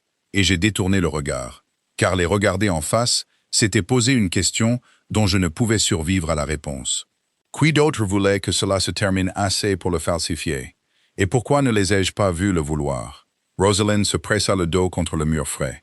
Et maintenant, dit la douairière. Et maintenant, la jeune fille me dit qu'elle n'a jamais écrit à cette maison du tout. Pas une seule fois. Je la crois, car j'ai observé son visage quand je l'ai dit. Et personne au monde ne pourrait contrefaire cela. Ce qui signifie que la lettre sur ma table était une chose fabriquée. Mère, fabriquée avec soin, par quelqu'un avec la patience d'imiter exactement l'écriture d'une jeune femme. Et la portée d'avoir mes lettres et les siennes. Et la froideur de les garder 2 ans. Et de synchroniser toute la ruine à un jeudi où j'étais hors d'Angleterre et où on pouvait me raconter n'importe quelle histoire. Une chaise grinça. J'ai été un imbécile impardonnable. J'ai laissé une seule lettre faire ce qu'un instant d'enquête honnête aurait défait. Parce que la lettre me disait la chose que je craignais le plus être vraie, qu'elle avait retrouvé la raison et m'avait trouvé insuffisant. C'est étonnant, n'est-ce pas, à quelle vitesse un homme croira le pire de lui-même, déguisé dans la main de la femme qu'il ne termina pas. La douairière ne l'y força pas. Alors trouvez la main, dit la vieille femme après un moment. Et sa voix avait changé. Elle était plus basse, et il y avait quelque chose en elle que Rosalind n'avait pas encore entendu. Quelque chose de presque doux. Trouvez de qui il s'agit, Julian, avant jeudi, avant que cet enfant ne se tienne dans votre chapelle à côté de sa sœur avec cela qui pèse encore sur vous deux comme un orage. Et avant. Un petit son, le clic de la boîte en palissandre qui s'ouvre et se ferme. Je garde ces lettres, vous savez, celles de Sabrina.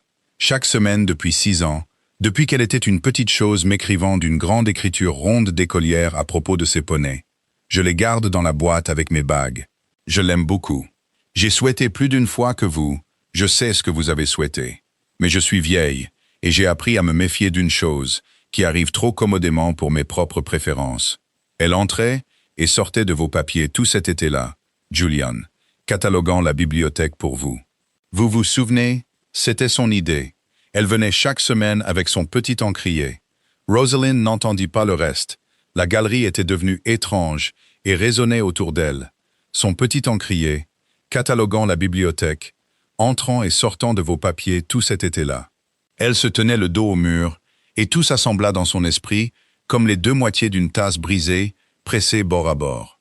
La fille qui connaissait les Saint-Urbain depuis toujours, qui était entrée et sortie des 2 maisons, qui écrivait d'une main si exercée qu'elle remplissait une boîte en palissandre? Qui avait fait promettre à Ashmir un bal à Pâques? Qui avait dit que quelqu'un avait toujours dû le sauver de lui-même avec une telle légèreté insouciante parfaite? Et qui, une nuit chaude sur une terrasse il y a 2 étés, avait admiré un secrétaire et posé si gentiment des questions sur un père décédé qu'une fille heureuse lui avait montré son secret? Non, c'était trop. C'était le chagrin qui construisait un méchant, parce que le chagrin en voulait un. Elle n'avait pas vu le visage de Sabrina sur cette terrasse. Elle s'était dit qu'elle ne se souvenait pas du visage de l'amie gentille. Et voici que son propre esprit en fournissait un, commodément. Le plus proche, la rivale. C'était exactement le genre de choses qu'une femme faisait quand elle voulait la permission de haïr la jolie créature qui choisissait des rubans en bas. Elle ne le ferait pas. Elle avait été jouée une fois en voulant croire une histoire facile. Elle ne serait pas jouée 2 fois en voulant croire une histoire satisfaisante. Elle descendit au salon du matin. Lady Sabrina avait étalé ses rubans sur toute une table en palissandre près de la fenêtre et les triait la tête penchée, en fredonnant.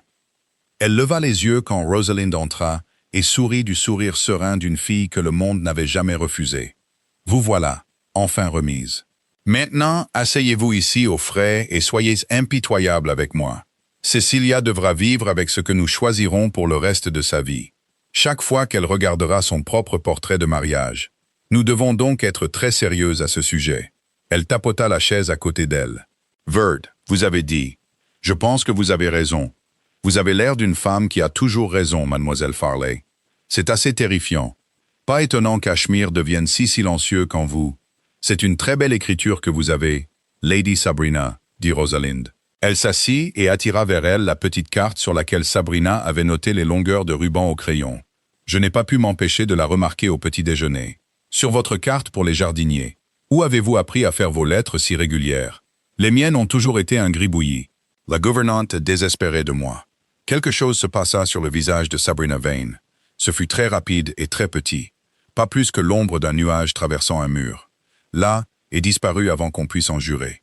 Puis la gentillesse éclatante se referma dessus, sans faille. Oh, la douairière, s'il vous plaît. Quand j'étais petite, elle disait que l'écriture d'une dame était sa signature sur le monde, et elle m'a fait copier d'un livre jusqu'à ce que mes doigts me fassent mal, et je l'en ai béni depuis. Pourquoi me regardez-vous ainsi, mademoiselle Farley? Elle rit, et c'était le même éclat que toujours. Seule une femme écoutant avec toute sa peau aurait perçu la demi-mesure de hâte en dessous. Vous me regardez comme si j'avais une deuxième tête. Vraiment? Pardonnez-moi. La chaleur. Rosalind reposa la carte exactement où elle était. J'ai été indisposée toute la matinée à cause de cela. Je pense que j'ai pris trop de soleil dans cette prairie. Elle se leva. La pièce tangua très légèrement. Ou peut-être que c'était la vérité qui tanguait, et pas la pièce du tout. Je trouve que je ne suis finalement pas apte pour les rubans. Choisissez le vert, Lady Sabrina. Cecilia vous en aimera. Elle aime quiconque est gentil avec elle. Et vous avez été très gentil. J'essaye de l'être, dit Sabrina Vane. Elle sourit et prit le verre. Et ce n'est que lorsque Rosalind fut de nouveau dans le hall de marbre, la main à plat contre la pierre froide du mur, qu'elle comprit où elle avait entendu ces mots auparavant. Dans cette forme exacte. Et de qui? J'essaye de l'être, avait dit le duc d'Ashmir, quand il n'est pas trop tard pour cela. Et elle comprit que la jeune fille dans le salon du matin était entrée et sortie de cette maison si longtemps qu'elle avait même adopté les tournures de phrases de la famille. Elle les portait aussi facilement qu'elle portait ses pièces, et que c'était soit la chose la plus innocente du monde, soit la plus froide, et que Rosalind Farley n'avait plus la moindre idée de laquelle. Elle ne le dit pas au duc cet après-midi-là. Elle avait l'intention de le faire. Elle alla à la bibliothèque à l'heure qu'il avait fixée. Il était là. Il déposa dans ses 2 mains un paquet scellé de ses propres lettres, attaché avec un ruban qu'elle se souvenait avoir choisi sur le plateau d'un colporteur le matin le plus heureux de sa vie. Et par-dessus, une seule feuille pliée. Elle ouvrit la feuille et regarda sa propre écriture qu'elle n'avait jamais écrite. Son propre trait ascendant, ses propres A étriqués, sa propre façon de barrer un T haut et fort, le refusant, le remerciant, lui retournant son cœur avec un ruban. C'était si exactement sa main que pendant un instant vertigineux, elle douta de sa propre mémoire. Douta de l'avoir peut-être écrite dans une fièvre d'orgueil qu'elle avait effacée de son esprit. Elle dut s'agripper au bureau jusqu'à ce que le doute passe, et ne laisse derrière lui que la froide certitude. Quelqu'un l'avait étudié jusqu'à pouvoir être « elle » sur le papier. « Eh bien, dit le duc, très bas. » Il ne s'était pas assis. Il se tenait de l'autre côté du bureau, avec la largeur de celui-ci entre eux, gardant ses distances jusqu'au bout. « Vous le voyez? Est-ce votre écriture? »« C'est mon écriture, dit Rosalind. Et ce n'est pas mon écriture. Les deux sont vrais.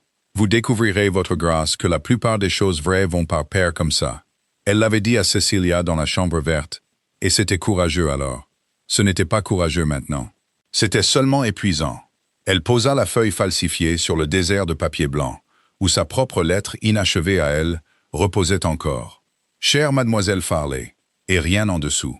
Et les deux écritures étaient côte à côte, à la lumière de la bougie, la sienne vraie et la sienne fausse. Et elle les regarda et ne prononça pas le nom qui battait dans sa gorge, parce qu'elle n'avait aucune preuve, parce qu'une demi-mesure de hâte sous un rire et une tournure de phrase empruntée, et un souvenir dont elle ne pouvait jurer ne pendrait personne, et la ruinerait complètement si elle se trompait. Elle briserait le vieux cœur de la douairière, et s'assierait comme du poison au festin de mariage d'une sœur qu'elle aimait plus que sa propre paix. Car si elle nommait Sabrina Vane dans cette pièce ce soir, sur rien, elle deviendrait exactement ce que tout le comté avait été si prêt à l'appeler. La personne du Nord avide et sans importance, qui ne pouvait supporter une rivale, et criait à la falsification pour s'emparer d'un duc. Elle ne leur donnerait pas cela, même pas pour ça. « Je ne sais pas de qui il s'agit, dit-elle, ce qui était vrai, et était aussi le plus grand mensonge qu'elle ait dit en 2 ans. Mais je sais que ce n'est pas la mienne, et je sais qu'elle a quitté cette maison, et je sais que j'ai pleuré 2 étés pour une chose qui m'a été faite, et non par moi. Et pour l'instant, votre grâce, c'est toute la vérité que je peux porter en un après-midi, sans m'effondrer sous son poids. » Elle recula du bureau. « J'ai besoin d'air. J'ai besoin de la prairie. J'ai besoin de ne pas être regardé par vous comme si j'étais sur le point de me briser. Car j'ai passé 3 ans à ne pas me briser, et je n'ai pas l'intention de me décevoir maintenant. Rosalind. » Il contourna le bureau alors, enfin, la distance abandonnée, et s'arrêta à un pied d'elle, les mains ouvertes à ses côtés, comme pour lui montrer qu'elles étaient vides. « Je ne vous ai pas courtisé pendant 6 semaines, et ne vous ai pas perdu à cause de la patience d'un faussaire, pour rester ici à vous regarder marcher seul, dans une prairie, avec tout cela sur le dos. Laissez-moi en porter une partie. Vous n'avez pas à le porter. » Cela sortit d'elle, dur et tremblant. 2 ans de cela, et elle le laissa faire. « Vous avez cru la lettre. C'est la partie que vous ne pouvez pas réparer en le souhaitant. Et c'est la partie qui se dressera toujours entre nous, quelle que soit la fin. Qu'une seule feuille de papier de ma main a suffi à vous faire obéir sans une seule question honnête. Parce qu'une partie de vous avait déjà décidé que vous étiez le genre d'homme dont une femme retrouve la raison. Vous ne vous êtes pas battu pour moi, votre grâce. Quelqu'un a falsifié une reddition et vous l'avez acceptée avec gratitude, parce qu'elle correspondait à la faible opinion que vous aviez de vous-même. Et j'étais dans le Yorkshire, en train de brûler les lettres d'un étranger, pensant que vous vous étiez lassé de moi. Et nous étions tous les deux, exactement les imbéciles que quelqu'un avait besoin que nous soyons. Elle était à la porte. Sa main était sur le loquet de laiton frais. Ce n'est pas une chose que vous portez pour moi. C'est une chose que nous portons chacun seul, parce que nous avons chacun mérité notre moitié équitablement. Bon après-midi. Elle réussit à ouvrir la porte. Elle réussit à se glisser dans le couloir. Et le duc d'Ashmere, qui l'avait laissé partir une fois un jeudi il y a 2 ans, et l'avait payé chaque matin depuis, ne la laissa pas partir tranquillement cette fois. Sa voix la suivit, basse et sans garde, et dépouillée enfin de toute particule de l'homme du jour. « J'ai encore les lettres, parce que je ne pouvais pas les brûler, » dit-il à son dos dans le couloir vide. « 2 ans, Rosalind. Je ne pouvais pas mettre une allumette sur une seule, bien que leur vue m'ait coûté plus de matin que je ne vous le dirai jamais. Un homme ne garde pas un ruban de lettres d'une femme dont il s'est lassé. Allez dans votre prairie, mais rendez-moi la justice, pendant que vous êtes si juste avec nous deux, de vous demander pourquoi un homme qui était heureux d'être libre de vous passerait 2 ans incapable de dénouer un ruban. » Elle se tenait dans le couloir, le dos tourné vers lui. L'odeur de foin coupé venait faiblement d'une fenêtre ouverte au bout, et elle ne se retourna pas, car si elle se retournait, elle reviendrait, et elle n'était pas prête. Elle n'était pas du tout prête. Elle avait un faussaire à démasquer, une sœur à marier, et un cœur qu'elle avait promis de garder de pierre. C'est une très jolie question, votre grâce, dit-elle au mur. Vous êtes devenu habile à celle-là en 2 ans de silence. Je l'emporterai dans la prairie avec le reste. Et elle s'éloigna dans le couloir vers la lumière au bout, passant devant les portraits endormis. Le dos très droit, et sa main pressée fort contre ses propres côtes. Et derrière elle, elle l'entendit dire son nom une fois de plus. Seulement son nom, Rosalind. De la manière dont il n'avait pas eu le droit de le dire depuis le gravier. Et elle ne s'arrêta pas, et elle ne répondit pas. Elle emporta le son de ce nom dans l'après-midi d'or brûlant comme un charbon qu'elle n'osait pas poser. Elle trouverait la main. Elle avait décidé cela entre le bureau et la porte. Elle trouverait quel doigt l'avait rendue fausse. Et elle le ferait avant le bal de mercredi, avant que sa sœur ne remonte l'allée jeudi. Et elle le ferait discrètement, sûrement, et avec une preuve que personne ne pourrait balayer d'un rire. Et que Dieu aide la femme, quelle qu'elle soit, qui avait pris le père décédé d'une fille heureuse, et avait transformé même son dernier petit cadeau, son secrétaire secret, en instrument de sa perte. Elle ne savait pas encore comment elle le prouverait, mais elle savait où serait la preuve, si elle existait quelque part dans le monde. Elle serait dans une petite boîte en palissandre dans le propre salon de la douairière. Dans 6 ans d'une écriture ronde d'écolière devenue régulière, exercée et patiente. Une boîte que la douairière gardait avec ses bagues, protégeait et aimait. Et pour l'ouvrir, Rosalind Farley devrait faire la seule chose que la règle la plus simple de sa mère interdisait par-dessus tout. Et elle découvrit, en marchant dans la prairie où les fosses étaient tues et où la longue lumière dorée s'étendait sur l'herbe ombragée, qu'elle ne se souciait plus du tout de ce que les règles de sa mère interdisaient. Elle avait d'abord un bal à survivre. Et 2 jours complets pendant lesquels la faussaire, quelle qu'elle soit, observerait Rosalind exactement aussi attentivement que Rosalind avait maintenant l'intention de l'observer. Le bal arriva avec la chaleur encore dans les murs. Tout ce mercredi, la grande maison avait été ouverte, aérée et décorée. Le soir, le long salon d'Ashmere Court flamboyait de plus de bougies que Rosalind n'en avait jamais vu allumer à la fois. Le crépuscule de juillet, pressant aux hautes fenêtres, paraissait frais et bleu par contraste, et tout le comté monta le gravier dans ses calèches pour faire danser un futur marié dans sa dernière nuit de célibat.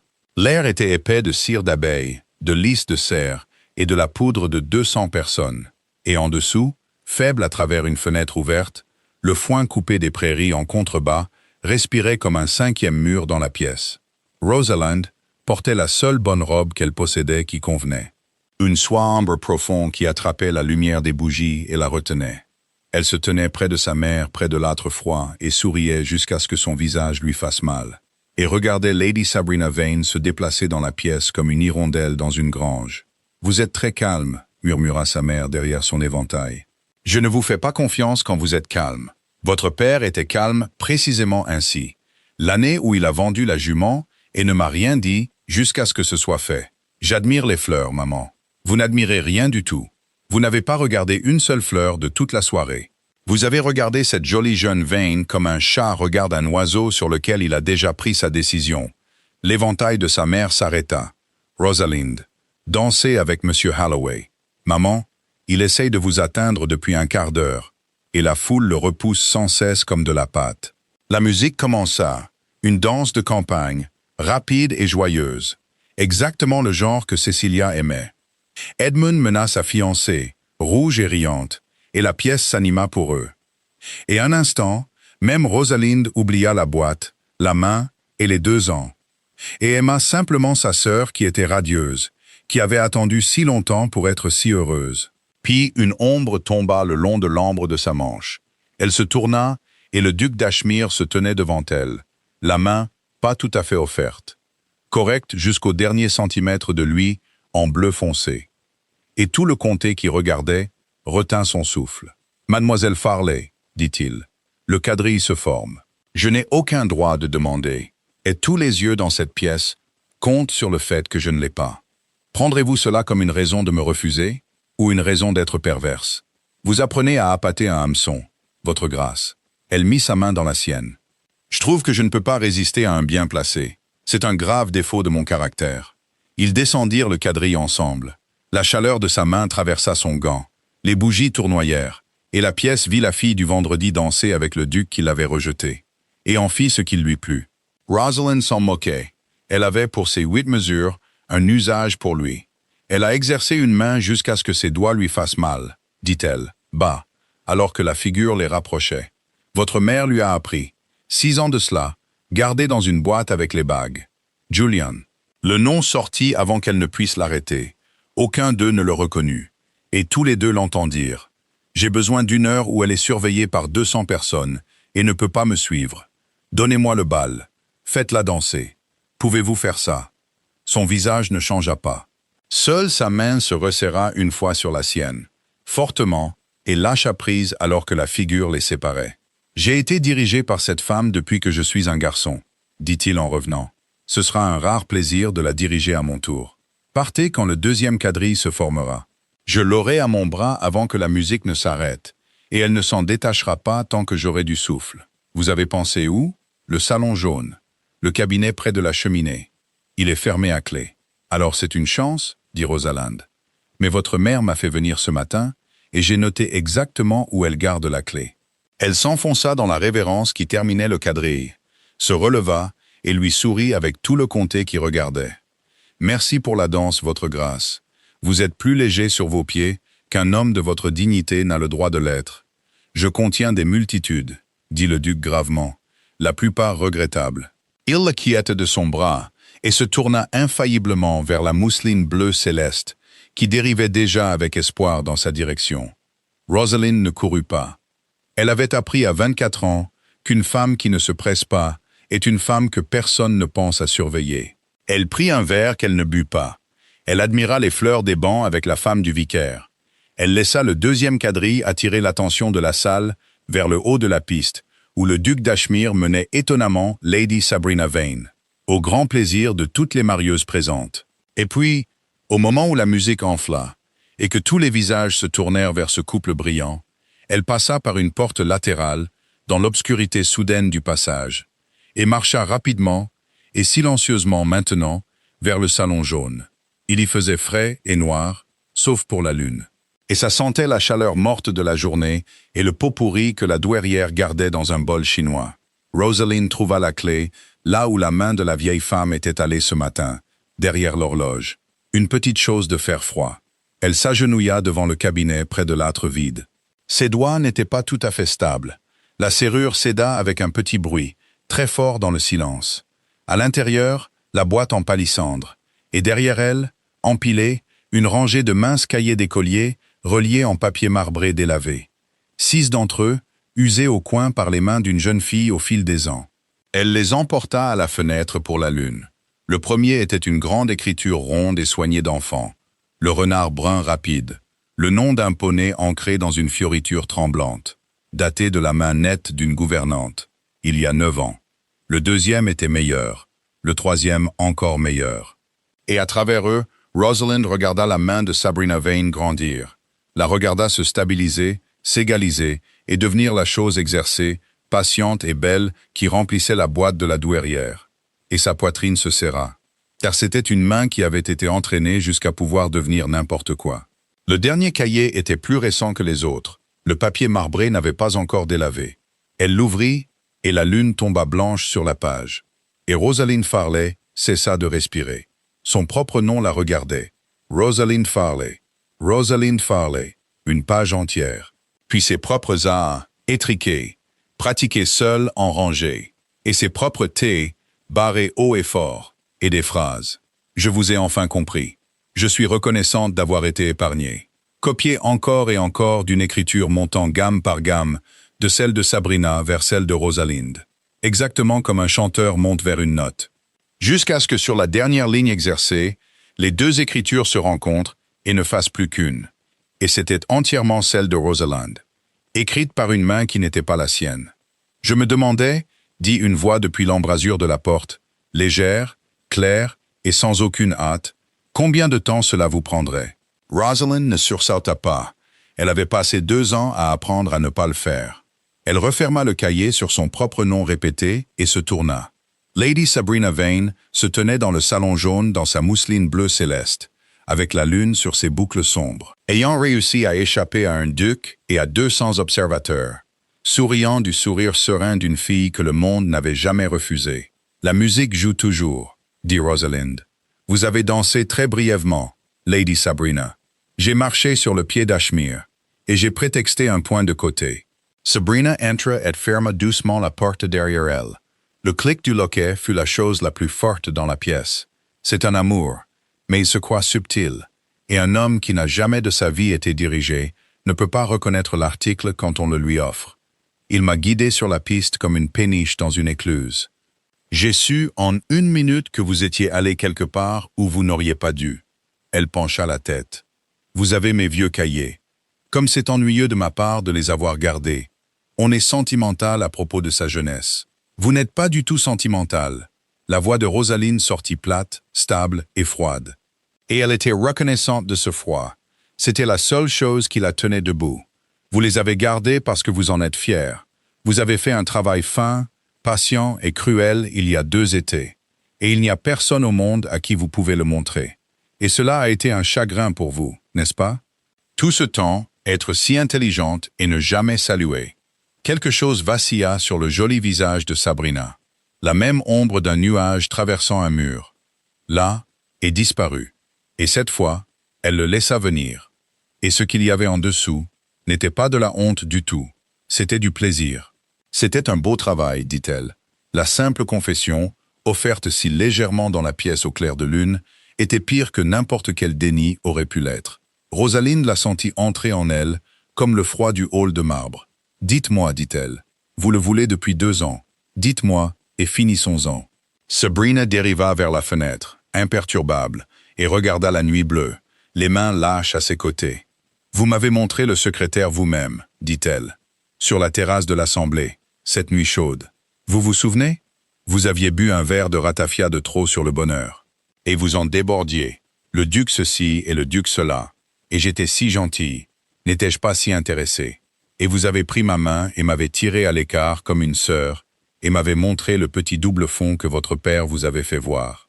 Un endroit pour les choses qui ne sont qu'à vous. » Sa bouche se courba. « Vous êtes une créature sentimentale, mademoiselle Farley. C'est tout votre problème. Vous gardez vos trésors là où l'amour peut les trouver.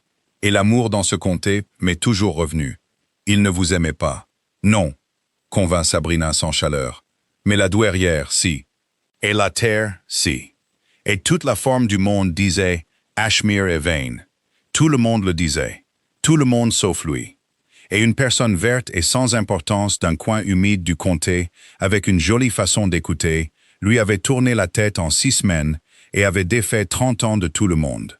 Elle se détourna de la fenêtre. « J'ai pris ces lettres de votre secrétaire en août, quand la maison de votre mère était ouverte pour un triomphe, et que chaque porte était calée pour la chaleur. Je vous ai laissé un paquet de vieilles factures de mon père, attachées avec votre propre ruban à brûler. Et vous les avez brûlées sans jamais regarder, car vous ne pouviez supporter de relire votre bonheur. J'ai gardé ces lettres 2 ans, et au printemps, quand il est rentré, je lui ai donné vous, votre main, votre chagrin, votre fierté, tout fait sur commande. Le refusant, le remerciant, lui retournant son cœur dans le ruban que vous aviez acheté au colporteur. Il l'a lu debout à sa propre table et l'a cru en un instant. Car un homme comme ça a toujours attendu qu'on lui dise qu'il n'est pas assez. Elle écarta les mains, gracieuse, terrible. Je n'ai pas eu à être cruel avec lui du tout. J'ai seulement eu à tendre un miroir et à le laisser voir la chose qu'il craignait déjà. C'est tout l'art, mademoiselle Farley. On ne falsifie pas un cœur. On ne falsifie que la lettre, et on laisse le cœur faire le reste. Vous décrivez, dit une voix depuis la porte, la chose la plus froide que j'ai entendue avouer en 80 ans. Et j'en ai avoué une grande partie moi-même. La duchesse douairière d'Ashmir se tenait sur le seuil en soie grise, et sa fortune de perles. Petite et droite, une main sur le cadre de la porte. Et ses vieux yeux gris, les yeux de son fils, étaient fixés sur la fille qu'elle avait aimée pendant 6 ans, avec un regard qui était devenu entièrement hivernal. Derrière elle, remplissant le passage, sombre contre l'éclat de la salle de bal lointaine, se tenait le duc. Le visage serein de Sabrina se brisa enfin. Pas en honte, même maintenant, pas en honte, mais en calcul nu d'une créature qui a toujours pu se sortir d'affaire en parlant, cherchant la porte qui n'est pas là. Votre grâce, vous m'avez surprise dans une querelle stupide. Nous étions seulement... Ne faites pas ça. La douairière entra dans la pièce. Elle traversa jusqu'à Rosalind et tendit la main. Rosalind déposa le cahier le plus récent dedans. ouvert. La vieille femme baissa les yeux sur le nom de Rosalind Farley, écrit 80 fois au clair de lune par la main patiente d'une autre fille. Et ses doigts fins commencèrent très légèrement à trembler. « Je vous ai appris cette écriture, dit-elle. Je vous ai fait copier d'un livre jusqu'à ce que vos doigts vous fassent mal. Et je vous ai dit que l'écriture d'une dame était sa signature sur le monde. Je le pensais comme une grâce. Je ne le pensais pas comme un couteau. » Elle leva les yeux. « Vous vous êtes assise à ma table 2 étés de suite et m'avez laissé porter tout le poids de ce que vous aviez fait. Vous avez laissé mon fils le croire de lui-même. Vous m'avez laissé le croire de moi-même, que mon souhait d'une chose l'avait en quelque sorte réalisé. Et vous m'avez écrit chaque semaine pendant ce temps à propos de vos poneys et de votre bal.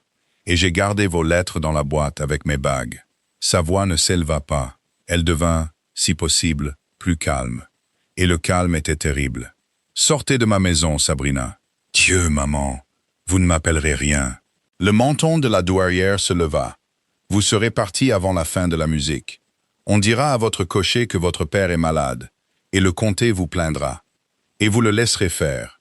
Car l'alternative est que je me lève au petit déjeuner de mariage de mon plus jeune fils demain, et que je dise à 200 personnes ce que vous êtes. Et je le ferai. Enfant, ne pensez pas, parce que je vous aimais, que je ne le ferai pas. Je signe mes propres cruautés. Je l'ai toujours fait. » Elle tourna le cahier face contre sa poitrine, comme si même le regarder plus longtemps était plus qu'elle ne pouvait supporter. « Vous m'avez fait honte du seul endroit tendre que je gardais. C'est une chose que je ne pensais personne encore en vie capable de me faire. Maintenant, partez. » Un instant de plus, Sabrina Vane se tint au clair de lune, et Rosalind la regarda évaluer la pièce. Les 2 femmes, les 2 hommes, la porte fermée, la vérité ouverte. Et trouvée pour la première fois dans une vie à laquelle le monde n'avait jamais dit non, qu'il n'y avait aucune issue charmante. Son joli visage devint blanc, puis devint vide, nettoyé de tout. Elle rassembla sa mousseline dans ses 2 mains et passa devant le duc sans le regarder. Sortit dans l'obscurité du passage. Et son pas léger et rapide s'éloigna vers l'éclat et la musique et se perdit dans le son de la danse. Personne ne parla. Quelque part en bas, les violons atteignirent la fin du quadrille.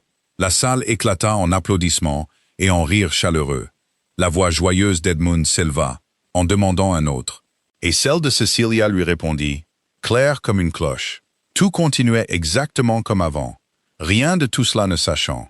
La douairière s'assit assez brusquement dans le fauteuil près de l'âtre vide. « Eh bien » dit-elle à personne, tournant le cahier encore et encore dans ses mains. « Eh bien, 2 ans, et j'aurais pu poser une simple question à cet enfant à n'importe quel petit déjeuner en 2 ans. Et je ne l'ai pas fait, parce que je ne voulais pas gâcher mon propre confort en apprenant que j'avais eu tort d'en avoir. » Elle leva les yeux, et son regard trouva Rosalind. Et il y avait de l'eau dans ses yeux, qu'elle ne prit pas la peine de cacher. « Je vous dois un vendredi, mademoiselle Farley. Je le dois depuis longtemps. Je ne sais pas comment une femme de mon âge commence à payer une dette de cette taille, mais je trouve que j'aimerais beaucoup qu'on me le dise quand vous aurez trouvé un moyen. » Rosalind s'agenouilla près du fauteuil de la vieille femme dans sa soie ambre sur le sol froid. « Vous avez payé la première partie ce matin, votre grâce, » dit-elle, « quand vous avez enlevé le toit de mon histoire et ne m'avez pas laissé continuer à vivre dans les décombres. Et vous avez payé le reste à l'instant. C'est assez, c'est bien plus qu'assez. » La main de la douairière sortit et se posa un instant sur les cheveux sombres de Rosalind, légère comme une feuille. « Vous êtes une meilleure créature que je ne l'étais à votre âge, » dit-elle, « et considérablement meilleure que je ne le suis maintenant. Mon fils ne vous mérite pas, et j'ai l'intention de le lui dire longuement et souvent. » Elle se leva, rassemblant son châle, de fer à nouveau, terrible et droite, et âgée de 80 ans. « Mais je le laisserai plaider sa propre cause ce soir, car je viens de chasser ma filleule d'une salle de bal. Et je trouve que je n'ai pas le moindre désir de voir quiconque être heureux pendant au moins un quart d'heure. Julian, emmenez-la quelque part où le comté ne peut pas compter sur vous. Je tiendrai la salle. » Et elle sortit pour le faire, petite et le dos droit, pour se tenir en haut de sa propre salle de bal et être la duchesse douairière d'Ashmere, afin que personne en bas ne devine jamais que quoi que ce soit s'était passé dans le salon jaune. Et la porte se referma derrière elle, et Rosalind et le duc étaient seuls. Il ne traversa pas la pièce tout de suite. Il se tenait là où sa mère l'avait laissé, au clair de lune, et la regardait agenouillée là, parmi les cahiers éparpillés. et l'homme du jour avait entièrement disparu. Ce qui restait n'était que l'homme du mois de juin, qui n'existait plus. Et maintenant, elle comprenait, existait à nouveau. « Vous avez trouvé la main, dit-il. J'ai trouvé la main. » Elle se releva. Ses genoux lui faisaient mal à cause du sol froid. Et elle en était heureuse. Heureuse de tout ce qui était réel. C'était la sienne depuis le début. Et je ne pouvais pas le prouver cet après-midi. Et je ne voulais pas la nommer sur rien. Alors j'ai dit que je ne savais pas. Ce qui était le plus grand mensonge que j'ai dit en 2 ans. Et j'ai fini de le dire maintenant. Je savais. Je sais depuis la galerie.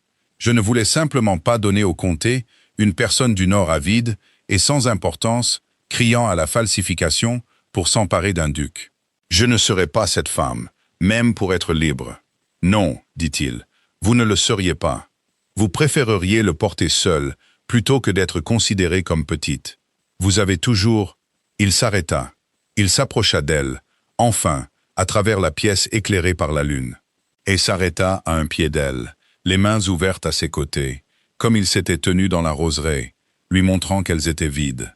J'ai beaucoup à dire, et plus aucun droit de le dire.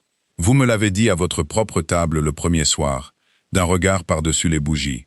Vous aviez raison. J'ai épuisé mon droit, mais je vais le dire quand même. Parce que j'ai laissé une seule feuille de papier parler pour moi il y a 2 ans, et cela m'a presque tout coûté. Et j'ai appris cette leçon à un prix que je n'ai pas l'intention de payer 2 fois. Julian. Je crois la lettre, dit-il, parce qu'elle me disait la chose que je craignais le plus, que j'étais un homme dont une femme retrouve la raison. Vous avez dit cela cet après-midi, et c'est entré en moi comme une lame, parce que c'était vrai. Je ne me suis pas battu pour vous. Quelqu'un a falsifié une reddition, et je l'ai prise avec gratitude. C'est ma faute. Je la porterai toute ma vie, et je ne vous demande pas d'en soulever une once. Sa voix s'érailla. Mais je ne pouvais pas brûler les lettres. 2 ans, Rosalind. Chaque matin, j'avais l'intention de le faire.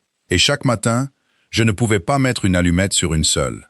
Et je me disais que c'était une pénitence. Et ce n'était pas une pénitence. Un homme ne garde pas un ruban d'une femme dont il s'est lassé.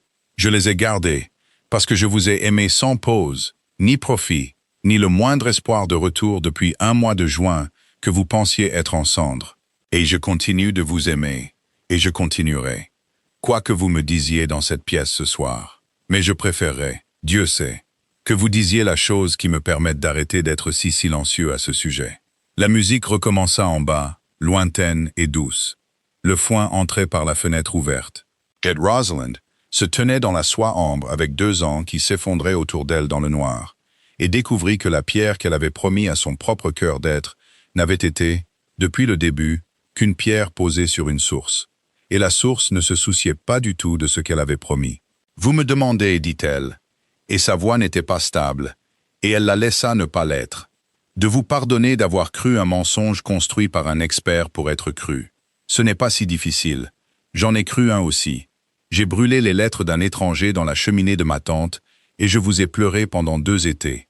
Et nous étions chacun exactement l'imbécile que quelqu'un avait besoin que nous soyons. Et nous avons chacun mérité notre moitié équitablement. Et je suis si fatigué, Julian, de porter ma moitié seule. » Elle fit le pas qu'il avait laissé entre eux, le dernier pied de sol froid, et le combla elle-même. « Je ne suis pas rentré pour vous trouver. Je suis rentré pour être une pierre pendant 15 jours, et repartir au nord, et garder mon cœur en sécurité et verrouillé. Et la portière de la calèche s'est ouverte, et les roses, son souffle se coupa. On ne peut pas s'endurcir contre un parfum. J'ai essayé pendant 2 étés. J'ai essayé. Il contourne toutes les défenses et pose une main sur votre gorge. Et il n'y a rien, rien à faire. Alors ne faites rien, dit-il très bas. Pour une fois dans votre vie courageuse, dirigeante et au cœur de pierre, Rosalind Farley. Ne faites rien du tout, et laissez faire. Et elle cessa de se battre avec lui. Car se battre avec lui n'avait jamais été qu'une façon de rester dans la pièce. Et elle n'en avait plus besoin pour cela. Elle le laissa la prendre dans ses bras, au clair de lune, dans la chaleur morte du salon jaune, avec les violons qui jouaient en bas et le foin qui respirait à la fenêtre. Et quand il l'embrassa enfin, ce n'était pas le choix calme d'un duc en plein jour, mais les 2 années entières qui se libéraient d'un coup. Et elle lui rendit son baiser de la même manière, les mains crispées sur le bleu foncé de son manteau, le visage mouillé, et aucun d'eux ne s'en souciant. Et dehors, le comté faisait danser un futur marié vers le matin, et ne savait rien du mois de juin qui venait de retrouver sa faim. « Répète-le » murmura-t-elle quand elle le put. « La première partie, pas la peur, l'autre. »« Je t'aime » dit le duc d'Achmir contre ses cheveux. « Je t'aime depuis un mois de juin que tu pensais être en cendres. Je le dirai chaque matin à ce bureau pour le reste de ma vie, si seulement tu restes là où je peux t'atteindre pendant que je le fais. » Ça, dit Rosalind, c'est beaucoup plus que 3 lignes. Je suis devenu bavard en votre absence. C'est une de mes regrettables multitudes. Elle le sentit sourire. Épouse-moi. Pas avec le comté qui regarde. Pas demain. Demain appartient à Cecilia, et je ne lui volerai pas un seul pétale. Mais la semaine d'après, dans la petite chapelle, à un quart de mille à travers le parc, avec le foin encore fauché, et ma mère pleurant dans ses perles, et prétendant que c'est la chaleur. Épouse-moi, Rosalind, et laisse-moi passer le reste de ma vie à me battre pour toi un jour trop tard chaque jour, pour rattraper le seul jour où je ne me suis pas battu du tout. Elle se recula et leva les yeux vers lui, vers les yeux gris qui lui avaient semblé autrefois l'endroit le plus sûr d'Angleterre, et qui s'était avéré, à la fin, être exactement cela, et elle découvrit qu'elle riait et pleurait à la fois. Les deux vrais en une paire, comme la plupart des choses vraies venaient. « À mes conditions, dit-elle. Toujours à vos conditions. Citez-en une. Vous brûlerez la lettre falsifiée, dit-elle. Ce soir, dans cette cheminée. Je ne veux pas que ma propre fausse main soit gardée dans une boîte dans cette maison 1 heure de plus. Vos vraies lettres, vous pouvez les garder, tout le ruban, et me les lire quand vous serez sentimental, ce que je commence à soupçonner être plus souvent que nous ne le pensions tous les deux. Mais la fausse va au feu, et nous la regardons partir ensemble, tous les deux. Et alors, c'est fini. C'est ma condition. Ça, dit le duc d'Achmir, c'est le marché le plus facile qu'on m'ait jamais offert. Et il sortit la feuille pliée de la poche de sa poitrine où il l'avait portée depuis la bibliothèque, sa main qui n'était pas sa main, et s'agenouilla avec elle devant l'âtre froid, et alluma une flamme. Et ensemble, ils regardèrent le mensonge prendre, se recroqueviller, et monter en or, puis en gris, puis en rien. Et le dernier de deux était perdu, parti avec lui par la cheminée du salon jaune, dans l'obscurité chaude de juillet. Ils se marièrent dans la petite chapelle, 15 jours après Cecilia, avec le foin fauché et les prairies passées de l'or au brun argenté ombragé. Et c'était vrai ce qu'il avait promis. La douairière pleura tout le long dans ses perles grises et dit à quiconque s'enquérait que c'était la chaleur. Bien qu'il y ait eu un vent frais des collines ce jour-là, et que tout le monde le savait, Edmund se tenait à côté de son frère et ne pouvait s'arrêter de sourire. Cecilia, une femme mariée de 2 semaines de grande expérience, tenait les fleurs de sa sœur et pleurait sans aucune prétention de chaleur du tout. Et Rosalind Farley, qui était rentrée pour être une pierre, remonta l'allée de la chapelle qu'Edmund ne pouvait s'empêcher de montrer à tout le monde, et se donna à l'homme qui avait appris, trop tard, puis pas trop tard, comment se battre pour elle. Ils vécurent quand le comté fut rentré chez lui, et que la grande maison fut la leur. Beaucoup dans la bibliothèque, avec les portes-fenêtres ouvertes sur les nuits d'été. Il écrivait ses lettres au bureau le matin. Des vrais maintenant, affaires du domaine et réformes, et les sans préoccupations des fermiers. Et elle tenait ses comptes, car elle tenait d'excellents comptes, et ne laissait aucun intendant s'en approcher. Et souvent, elle travaillait au même large bureau, avec son secrétaire à double fond à côté d'elle. Elle l'avait apporté du sud. Il ne contenait maintenant que des choses qui étaient à eux. Soir chaud vers la fin de l'été. 1 an plus tard, elle le trouva dans la roseraie en contrebas de la façade sud, en manche de chemise, une paire de cisailles à la main, qu'il n'utilisait pas, regardant le vide. Elle descendit les marches dans toute la pesanteur du parfum, qui avait autrefois contourné toutes les défenses qu'elle possédait. Elle posa sa main sur le muret bas et chaud à côté de la sienne. On dirait, dit-elle, un homme avec une abeille dans sa chemise. Je pensais, dit le duc d'Achmir, que j'ai failli perdre tout cela à cause de mon propre silence, et qu'un homme ne devrait pas s'en tirer aussi facilement que moi. Il coupa enfin une rose blanche et la lui donna. C'est un défaut dans l'arrangement du monde. J'ai l'intention de passer une longue vie à ne pas le mériter. Les deux choses peuvent être vraies, dit Rosalind. Elle prit la rose et la tourna dans ses doigts pour que son parfum monte entre eux dans la soirée dorée. Vous pouvez ne pas le mériter et l'avoir quand même. Vous découvrirez maintenant que vous êtes mariés, que la plupart des choses vraies vont par paires comme ça. Et le ramier dans les hêtres disait la même douce chose encore et encore, comme le jour où la calèche avait franchi les portes pour la première fois. Seulement maintenant, elle l'entendait. Tout, chaque mot. Si cette histoire vous a réchauffé le cœur comme ce jardin d'été les a réchauffés, restez un moment avec nous. Abonnez-vous et dites-moi dans les commentaires, qu'est-ce qui a eu raison de Rosalind? Les roses ou le moment où elle a cessé d'être une pierre? Je lis chacun de vos commentaires. Et il y a toujours une autre histoire qui attend pour la prochaine soirée tranquille. D'ici là, de notre part à tous, dormez bien et soyez tendres avec vos propres étés de juin.